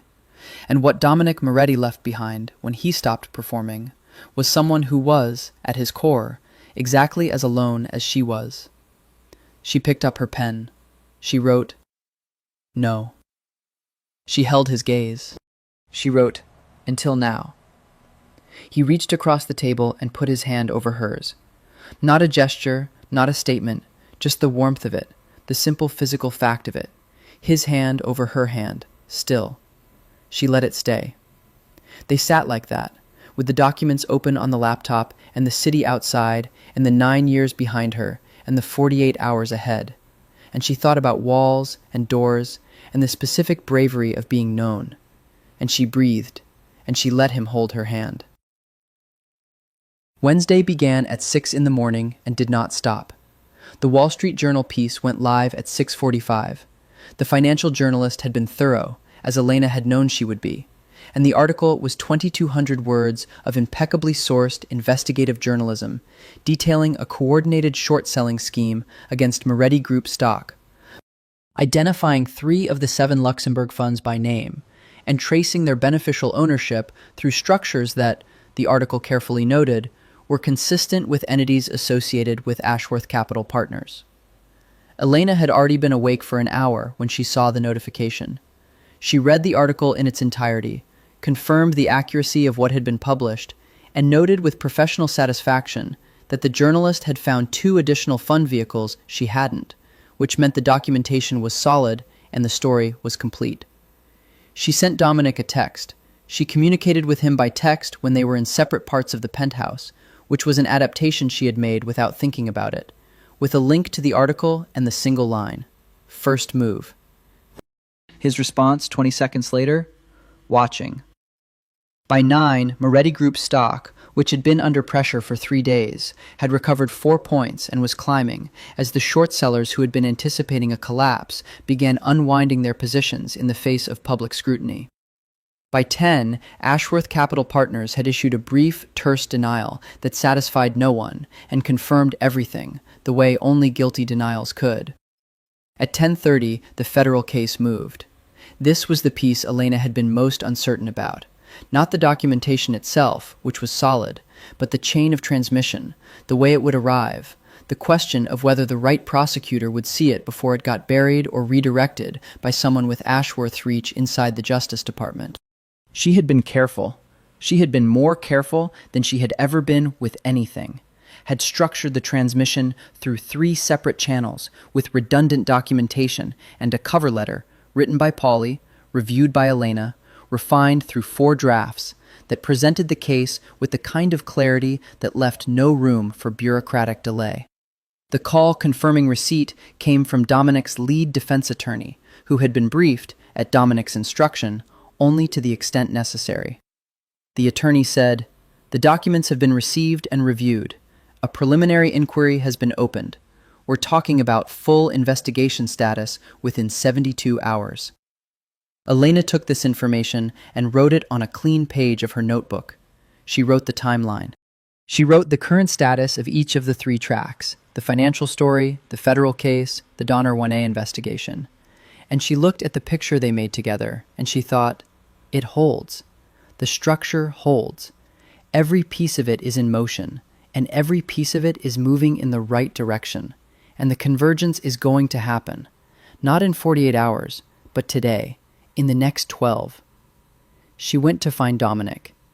He was in the kitchen, standing at the counter with a coffee, reading something on his phone. And he looked up when she came in and said, "Ashworth called Marco." She raised an eyebrow. "Not directly," he said. "Through 3 intermediaries, which is 2 more than usual, which tells me he's scared." He set his phone down. "He wants to negotiate." She wrote, "He has nothing left to negotiate with. He doesn't understand that yet." She wrote, "He will by end of day." Dominic looked at her for a moment. Then, "How are you?" She blinked. It was not a question she received often. It was not a question she was particularly good at. She wrote, She thought about it honestly. She wrote, "Present. More present than I've been in a long time." He said, "Good." And then, with the precision she had learned to expect from him, "Because what happens today is going to be a great deal, all at once, and I want to know you're steady." She wrote, "I'm always steady." He looked at her. "I know," he said. "I just wanted to ask anyway." She looked at him. She thought about what it meant, this particular thing he did, the asking, the checking, the treating her steadiness not as an asset to be deployed, but as something that belonged to her, that he wanted to confirm she had access to. She wrote, "Thank you." He nodded. He picked up his phone. He said, "Let's finish this." The convergence happened between 2 and 5 in the afternoon.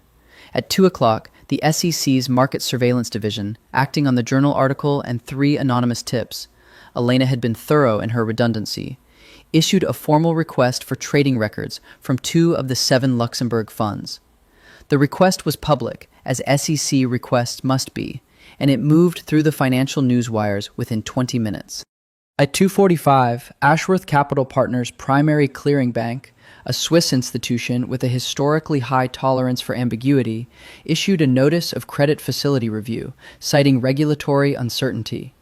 This was the quiet, genteel language of a bank deciding to distance itself before the ground became definitively unstable. At 3:30, the IA investigation of Special Agent Paul Donner was upgraded to a formal administrative inquiry, which triggered the standard freeze on his current caseload and, critically, on any cases in which he had been listed as a contact in the preceding 18 months. This information did not become public, but it reached the right desks, and from those desks it moved to Dominic's attorney. At 4:15, Gregory Ashworth's personal attorney issued a statement through the same Charles Whitfield who had met with Elena on Tuesday. A statement that was neither an admission nor a denial, but had the specific character of a man preparing to cooperate with authorities before authorities arrived to compel him. Elena read each development as it came through on her phone, on her laptop, on the financial news feed she had been monitoring. She was in the living room, cross-legged on the floor again, surrounded by the papers she had lived with for a week, and with each development she felt the structure she had built settle a little more firmly into reality, like a building that has cleared the critical phase of construction and begun to simply be. Dominic came in at 4:30 and sat on the couch above her, the same position he'd taken that first time, when she had been building the initial timeline, and said, "The clearing bank, that was the one you were most unsure about." She wrote, "I was unsure whether they'd move before end of day. I thought they might wait for the SEC request to develop further."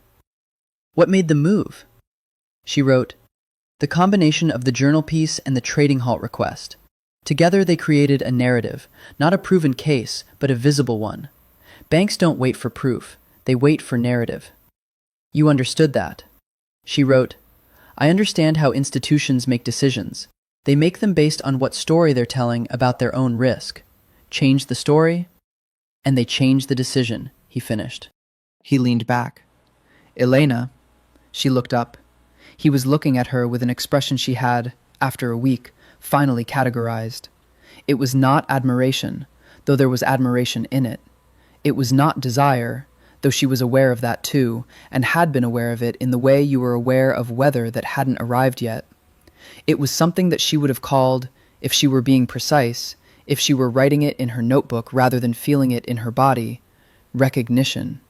The look of a person seeing another person completely. He said, "You built this." She wrote, "We built it."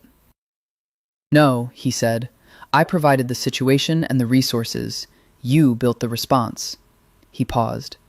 "I want you to understand that I know that." She looked at him. She felt the words behind the wall. She felt them the way she had been feeling them more and more frequently in the past week, moving, pressing, searching for the door that she had lost access to 9 years ago in a courtroom when the verdict came back wrong and the words had simply stopped. She wrote, "I know you know." He said, "What happens now? For the case against Ashworth, your parents, what happens now?" She wrote, "Now the documentation goes to the right investigators, not the ones Ashworth has compromised, different ones, with a different jurisdiction, with the Financial Crimes Unit in the Southern District, who have been investigating this network for 3 years, and who have been missing exactly the piece that Cressida gave me." She paused. "It will take time. The legal process takes time, but the case exists now. It's real. It's in the system. Will it be enough?" She thought about her father's terrible breakfast puns. She thought about the verdict. She thought about silence, the silence she had chosen, and the silence that had chosen her, and the difference between the two. She wrote, "I think so. I think it will be enough." He said, "Good." She wrote, "Yes." They sat together as the afternoon light shifted to evening and the city came on below them, all those millions of lives doing their private, irreducible things, and the structure Elena had built settled into the world with the patient permanence of truth, which does not announce itself, but simply endures. The penthouse, in the days that followed, had a different quality. Not quieter. It had always been quiet, in the particular way of places where power lived, where the ambient noise of the city was filtered and reduced to something that barely registered, where even the air felt deliberate. But the quality of the quiet changed. The working tension, the taut, directional energy of people moving in unison toward a specific objective, relaxed into something more ambient, more diffuse, and in that relaxation, Elena became aware of things she had been too focused to notice. She became aware, for instance, that she had been living in Dominic Moretti's home for 9 days. She became aware, in the idle forensic way she noticed everything, that she had gradually colonized small parts of the penthouse. Her coffee cup, she had a preferred cup, a simple, matte black one from the second shelf, lived next to the espresso machine now, separated from the other cups by habit. Her laptop and her notebooks had a table. She knew the name of the man who cooked Dominic's meals, Enzo, who was from Palermo and who had worked for the Moretti family for 20 years and who communicated entirely through food, which Elena found deeply relatable. She became aware that Marco had stopped looking at her like a potential threat and had started looking at her like a colleague, which was a more significant transition than it might have seemed from the outside. She became aware, most uncomfortably, that she had stopped thinking about leaving. She was supposed to leave. She had projects, other clients, other situations requiring her particular skills. Polly had been forwarding messages from people who needed work done, and she had been reading them and responding with various versions of "not yet," pending resolution of current engagement. And the "not yet" had been stretching itself in ways that were less about professional obligation and more about the simple fact that she did not want to go. She was sitting in the kitchen with her coffee and her notebook on Saturday morning. Enzo had made something extraordinary with eggs that she had eaten entirely without guilt. When Dominic came in and said, "Cressida called," she looked up. "Ashworth is cooperating with the Southern District," he said. "Full cooperation. He's negotiating terms." He sat down across from her. "The documents about your parents have been formally entered into the investigation record. They're real now, Elena. They exist in the official record." She held very still. He said, "The 2 men directly responsible are in Italy. Extradition proceedings it will take time, but the wheels are moving." She looked at the notebook in front of her. She thought about the last time she had tried to put words into the world, and the world had sent them back. She thought about 9 years of carrying words in her body like stones. She picked up her pen. She wrote, "My father's name was Daniel." Dominic looked at what she had written. She wrote, "He testified truthfully his entire career. He never let the knowledge of what it cost someone to tell the truth stop him from telling it himself." She wrote, "I think he would understand what I do. The work, the silence, the way you clean up the evidence of what people do to each other and hold it, and wait for the moment when the holding becomes useful." She looked at the page. She wrote, "I think he would have liked you." She had not intended to write that. She looked at it on the page with the specific surprise of someone who has said a true thing accidentally. Dominic read it. He looked at her for a long moment. He said, "I would have liked him." She breathed. He said, "I made a promise to myself when I was young, when I was still young enough to make promises about who I was going to be, that I would never bring anything I built into contact with anyone I cared about, that the 2 things would be entirely separate, that the people who mattered to me would never know about the rest of it." He was quiet for a moment. "I've spent 15 years keeping that promise." She waited. "I don't want to keep it anymore," he said. She looked at him. "That's not—" He paused. "I'm not saying the work changes. The work is what it is. I'm saying that you have seen all of it. The frame, the response, the counter-narrative, the files Cressida sent. You have stood inside everything I've built and everything I'm responsible for, and you haven't—" He stopped. "You looked at all of it, and you stayed." She picked up her pen. She wrote, "I looked at all of it, and I understood it, which is different from approving it." "I know." She wrote, "But yes, I stayed." He said, "Will you?" She looked at the word "will" in its short, enormous sentence. She wrote, "That depends on what staying means." He said, "I don't know yet. I haven't done it before." He held her gaze. "I know that it means you have access to things that I have never given anyone access to. I know that it means I—" He paused, and she saw him do the thing she had watched him do all week. Choose precision over evasion, accuracy over protection. "I know that it means I trust you with myself. Not with my empire, or my secrets, or my survival. With myself." She sat with this for a long time. The kitchen was warm from Enzo's cooking, and the city was outside, and 9 days had passed in the space of a different lifetime. She wrote, "Then yes." Just those 2 words. He looked at them. He said, "Okay." And they sat in the kitchen with their coffee in the ordinary light of a Saturday morning, and she thought, this is what staying feels like. And she thought, it feels like the room has walls. And she thought, that's all right.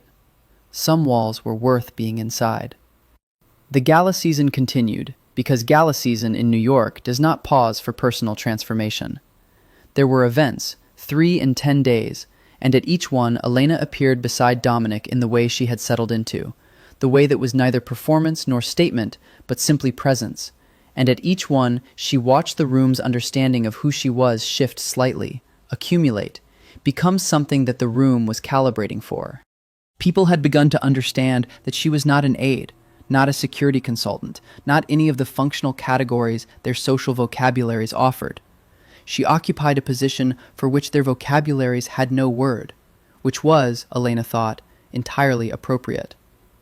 At the second event, a foundation dinner for a children's literacy initiative that was, unlike most charity events, entirely sincere in its purpose, she was approached by a woman she recognized from the periphery of Cressida's briefings. Charlotte Harrow, 62, a former federal judge who had moved into private arbitration and who was, according to Cressida's notes, probably the most genuinely ethical person in any room she entered. Charlotte Harrow said, without preamble, "You're the woman who built the Ashworth case." Elena looked at her. "I have a source inside the Southern District," Charlotte Harrow said, with the comfortable confidence of someone who had spent 4 decades having sources inside things. The case is being described as the most complete and well-organized pre-referral documentation they've received in years. Someone built it who thinks like a prosecutor, but isn't one. She looked at Elena with the careful eyes of a woman who had spent her career reading people. "It was you." Elena reached for her card and pen. She wrote, "I don't know what you're referring to." Charlotte Harrow looked at this and smiled. "Of course not," she said, "but hypothetically, if someone had done that work, I would want to tell them that it made a difference. That the case against Victor Hale's killers, the real killers, not the manufactured frame, is going to hold because of that documentation." Elena stilled. She wrote, "Victor Hale's killers?" Charlotte Harrow said, "Hale was killed by Ashworth's people, not because of the information leak. That was the pretext. He was killed because he had documentation of his own. Financial records he had been collecting, insurance, something he thought would protect him. It didn't." She paused. "The documentation he collected is part of the case now, because the people who built the case had the foresight to look for secondary evidence chains." Elena thought about the bathroom, the staged scene, the commercial bleach. She thought about the way the staging had been so deliberately constructed to frame Dominic that she had seen through it almost immediately. She wrote, "Hale wasn't a liability. He was a witness." "He was both," Charlotte Harrow said. "Ashworth needed him gone and needed Dominic Moretti implicated. The staging was efficient." She looked at Elena. The cleanup was more efficient. Elena held her gaze. Charlotte Harrow said, "I want you to know, just speaking personally and entirely hypothetically, that whatever choices someone made this past week were the right ones." She moved on, as elegant departures required, and Elena stood for a moment with her card in her hand and thought about the particular architecture of justice, how it worked, how it didn't, how the truth had a way of finding its dimensions even when every path to it was blocked, how it found the shape that fit the available space and filled it. She looked across the room and found Dominic, who had been watching her from 20 feet away with an attention she felt before she located it. And she held his gaze, and he raised his glass very slightly. Not a toast, not a performance, just an acknowledgement, a signal. "I see you. I'm with you. I'm here." She breathed. In the car afterward, she wrote in her notebook, not for him, just for herself, in the private practice she had maintained for 9 years, the writing that was her speaking. And what she wrote was, "Today I was told that the work mattered, that the case exists and will hold, that the 12 years of Daniel Vasquez's professional life, The cases he worked, the evidence he assembled, the principles he upheld at the cost of everything, were not erased by the verdict. That truth is patient, that it stays. She wrote, "I think I have been waiting to know that." Dominic, in the dark of the car, looked at her writing. She had not hidden the page. She was not, she was learning, a person who hid things from him. He said, "Good news?" She wrote at the bottom of the page, "The beginning of it."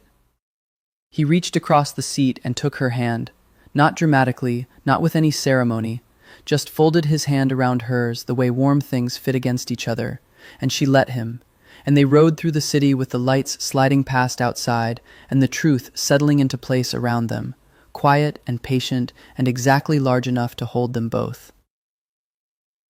3 weeks after Elena first arrived at the penthouse, Ashworth entered a formal cooperation agreement with the Southern District of New York. The terms were, by the standards of federal agreements, relatively severe.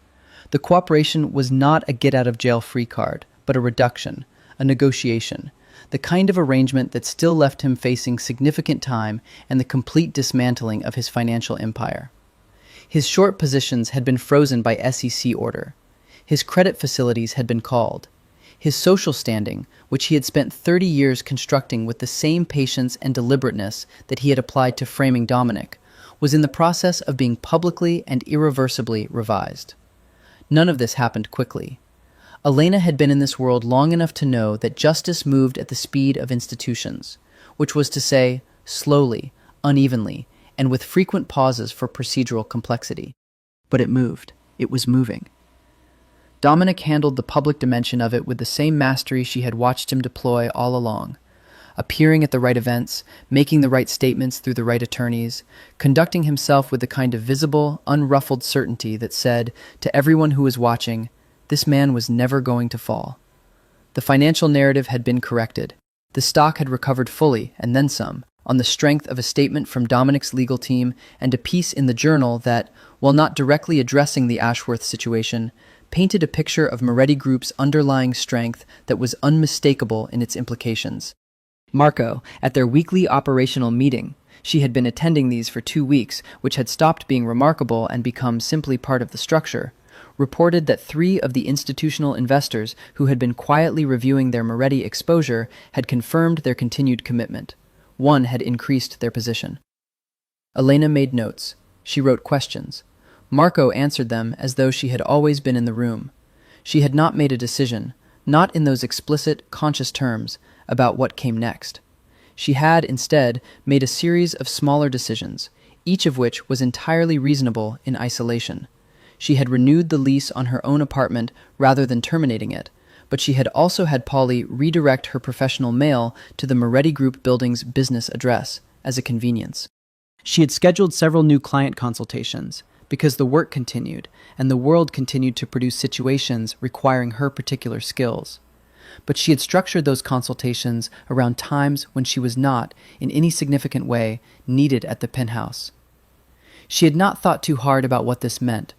Dominic had not asked her to think about it, which was one of the things about him that she found, in the detached, forensic way she approached all assessments, most deeply compelling.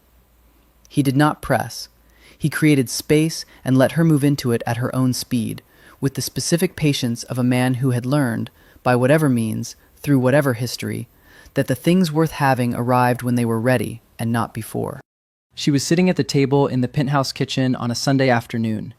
It had become, somehow, the room she defaulted to, the room that had the warmth of use, the room where Enzo's presence had made something close to domesticity available without requiring her to claim it, when Dominic came in and set a small package on the table in front of her.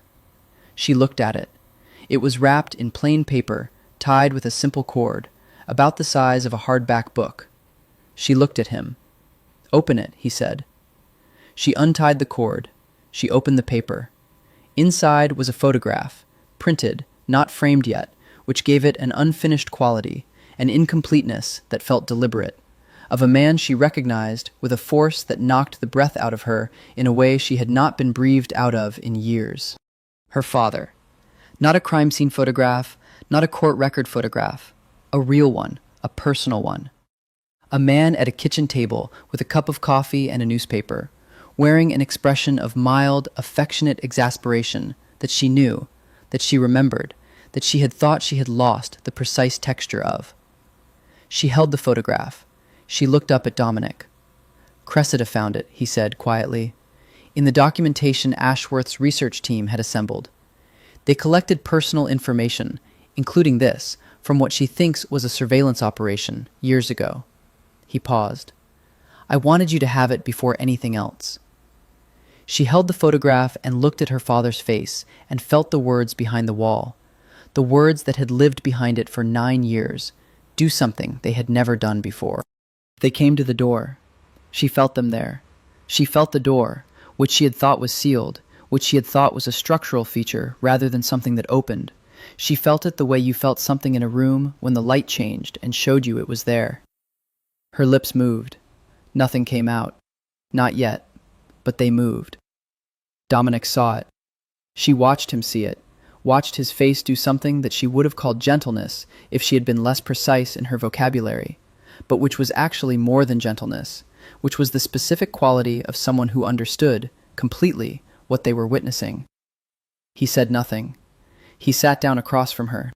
She held the photograph and breathed and let the words be where they were, at the door, leaning against it, not forcing it, not retreating. And she thought about her father at his kitchen table on ordinary mornings, making terrible puns, being unshakably, quietly good. She wrote with one hand while the other held the photograph. "Thank you." He said, "You're welcome." She wrote, "This is everything." She was alone in the penthouse on a Tuesday evening in early March when it happened. Dominic was at a meeting, a legitimate board meeting, the kind that produced minutes and resolutions and the architecture of accountability that his public empire required.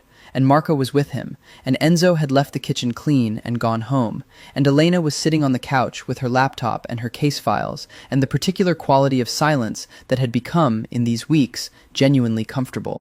She had been working on a new case, a situation in Chicago involving a tech executive and a death that had been ruled natural and wasn't, when her phone rang. Not a text, not Polly, a call to her personal number, which rang perhaps twice a year, which almost no one had. She looked at the screen. It said, "Unknown number." She stared at it. She answered. There was silence on the other end, not the silence of a bad connection, but the deliberate silence of someone waiting to be sure they had reached the right person. She sat with it. She was good at sitting with silence. Then a voice said, "Elena Vasquez?" It was a voice she did not recognize. Male, older, careful. "My name is James Carver," the voice said. "Not the Carver who gave Moretti your name. A different one." A pause. "I was a colleague of your father's." She held the phone. "I've been watching what happened with Ashworth," the voice said. "I've been watching it for 3 weeks, the way you watch something that you've been waiting for a long time. I want you to know." He stopped, cleared his throat, in the specific way that people cleared their throats when they were suppressing something that wanted to be something else. "I want you to know that your father knew what he was doing. He knew the risk. He chose it anyway, because he thought the case was important enough to take the risk for." Another pause. He was right. And everything he built, the documentation, the evidence trail, the work, it's intact. I've been holding it for 9 years. I didn't know who to trust it to until now. Elena sat very still. "I have everything," the man said. "Every file he built, the complete case, not just the fragments that made it into Ashworth's possession, the whole thing, organized, preserved." He paused. "It's yours. It was always yours. I just needed to know you were ready for it." She breathed. The city was outside. The room was warm. The couch beneath her was familiar now, had her shape in it, held her with the comfortable solidity of things that had learned you. She opened her mouth. She did not intend to. She had not intended to for 9 years.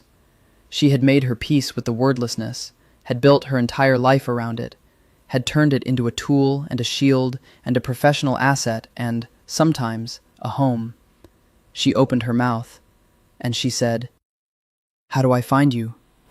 Her voice was rough from disuse, rough like a road that hasn't been traveled in years, like a door whose hinges had gone stiff, rough in a way that felt, to her own ears, less like sound than like the physical fact of sound, the reality of it, the absolute specific weight of words in the air.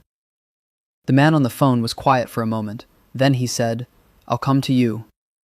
She sat with the phone pressed to her ear, and the tears she had not known she was going to cry running down her face in the complete, wordless silence of the room.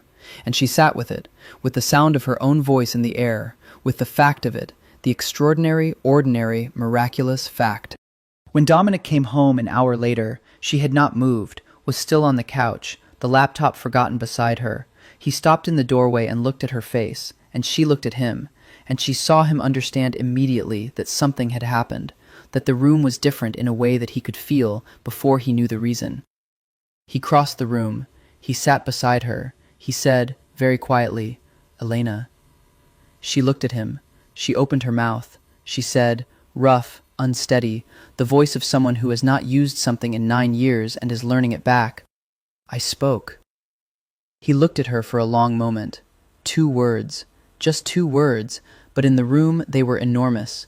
They took up all the space. They were the whole answer to every question he had been patient enough not to ask. He said, "I know." She said, and each word was an effort, was a specific thing she had to move from behind the wall into the air, and each one made it slightly less impossible. I didn't mean to," he said, with a steadiness in his voice that she would remember for the rest of her life. "You don't have to mean to. You don't have to say anything. You don't have to... Elena." He put his hand on her face, carefully, with the same precision he brought to everything that mattered. "You don't owe the world your voice." She looked at him. She said, "I know," she breathed, "but I think I might want to give it back." He held her face in his hands and looked at her the way he had looked at her from the beginning, completely, accurately, without the need to simplify what he saw, and he said, "Then take all the time you need." She breathed. She said, "Dominic." His name in her voice, for the first time, in this room, in this city, in this life they had built. She said it the way you said a thing you had been carrying for a long time and had finally set down in the right place, with relief and with recognition and with the specific peace of arrival. He said, "I'm here." She said, "I know." Spring came to New York the way it always did, not gradually but suddenly, as though the city had made a decision overnight, as though warmth was something that required agreement rather than accumulation. The trees in Central Park came into blossom, and the people came out of their buildings, and the light off the Hudson shifted from silver to gold, and the city remembered, briefly and sincerely, that it was possible to be in it and be glad. Elena's voice came back slowly, in the way that things return after long absence, incompletely at first, with gaps and silences still woven through it, but present, genuinely, undeniably present. She did not advertise it. She did not perform it. She used it when she needed to, in the small daily contexts that most people never thought twice about, ordering coffee, answering Enzo's questions about whether she wanted the eggs scrambled or poached, saying yes and no and thank you, and I'll be there, to the people around her who absorbed this development with the quiet grace of people who understood that the significant things did not require comment. Dominic, when she spoke to him, listened with the specific quality of attention of a man hearing music he had never expected to hear. He never said anything about it. He never referenced it, never pointed to it, never made it more than it was or less than it was. He simply listened, the way he had always listened to her silence, with the full force of his attention and the complete absence of judgment. She kept the notebook. She kept the pen. Old habits were not abandoned because new ones had become available. They were layered, added to, made more complex by what came after. The notebook was still how she thought best, still how she worked through the cases and the evidence and the architecture of other people's secrets. The pen was still her first language. But she had a second now. In April, Cressida gave testimony before a federal grand jury, The testimony lasted 2 days and was, by all accounts Elena received through channels she was not going to identify in any record, comprehensive and damning and precise. In May, the first arrest was made. A mid-level member of the financial operation that had commissioned the work that had killed her father. Not the top. The top was a more complicated reach, through extradition and international cooperation that would take longer, but real, documented, in the record. Elena heard this from Dominic, who heard it from his attorney, who had been quietly monitoring the case's progress as a professional courtesy to his clients. He used the word friend, which was new vocabulary for the man, friend. She was in the kitchen when he told her.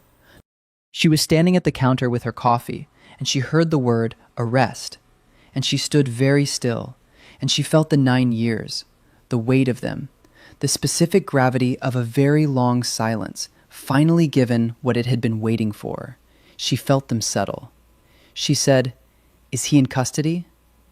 "As of this morning," Dominic said. She set her coffee down.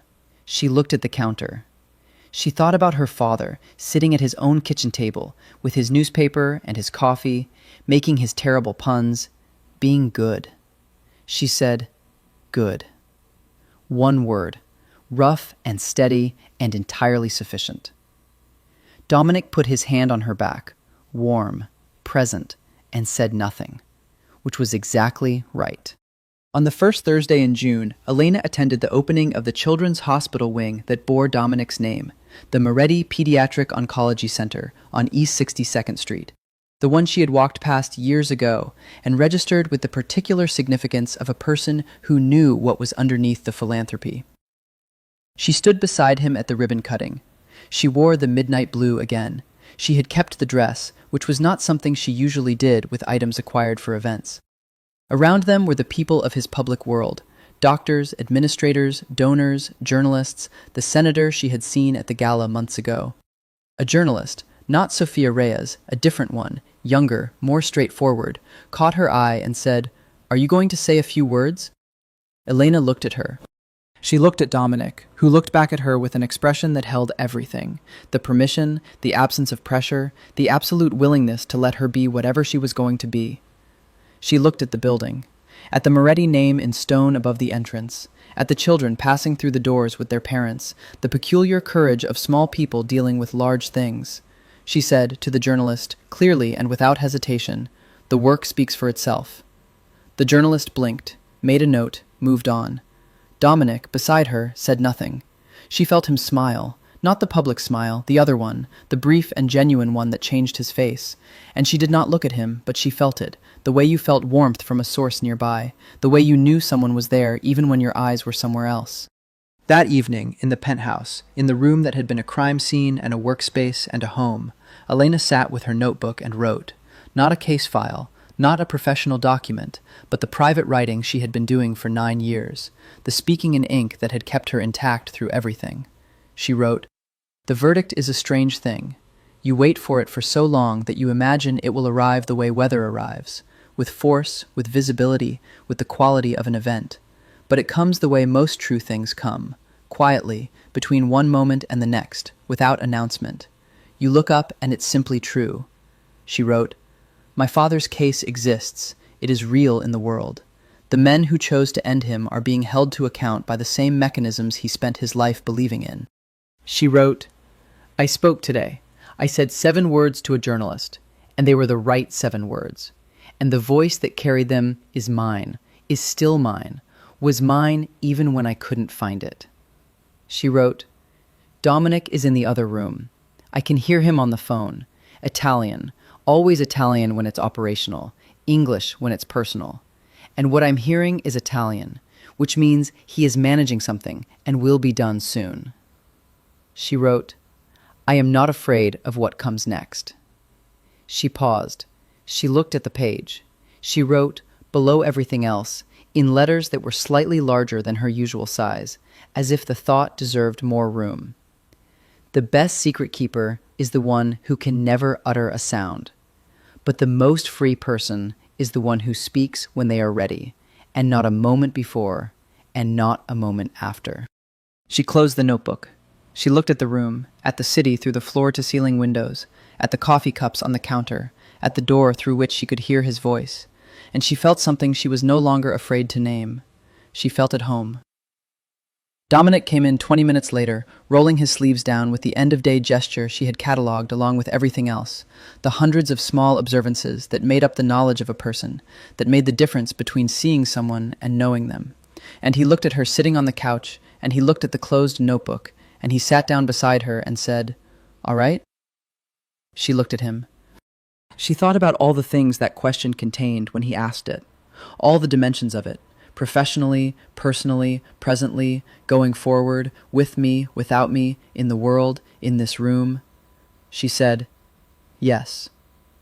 He nodded, as if this was entirely unsurprising. He reached for the television remote. They had been watching something in the evenings, a series about architects, which she was genuinely interested in, and which she suspected he had chosen because of her. And he settled back against the cushions, and she settled back beside him. And the city was outside, and the spring was outside, and the case was proceeding, and her father's name was in the record, and her voice was in the air.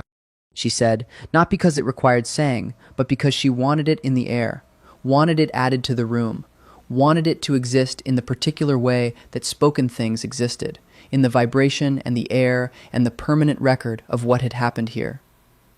"Thank you." He looked at her. He knew what she was thanking him for. He was precise enough, attentive enough, present enough to know, and he said, "Elena." She waited. He said, "That's what I'm here for."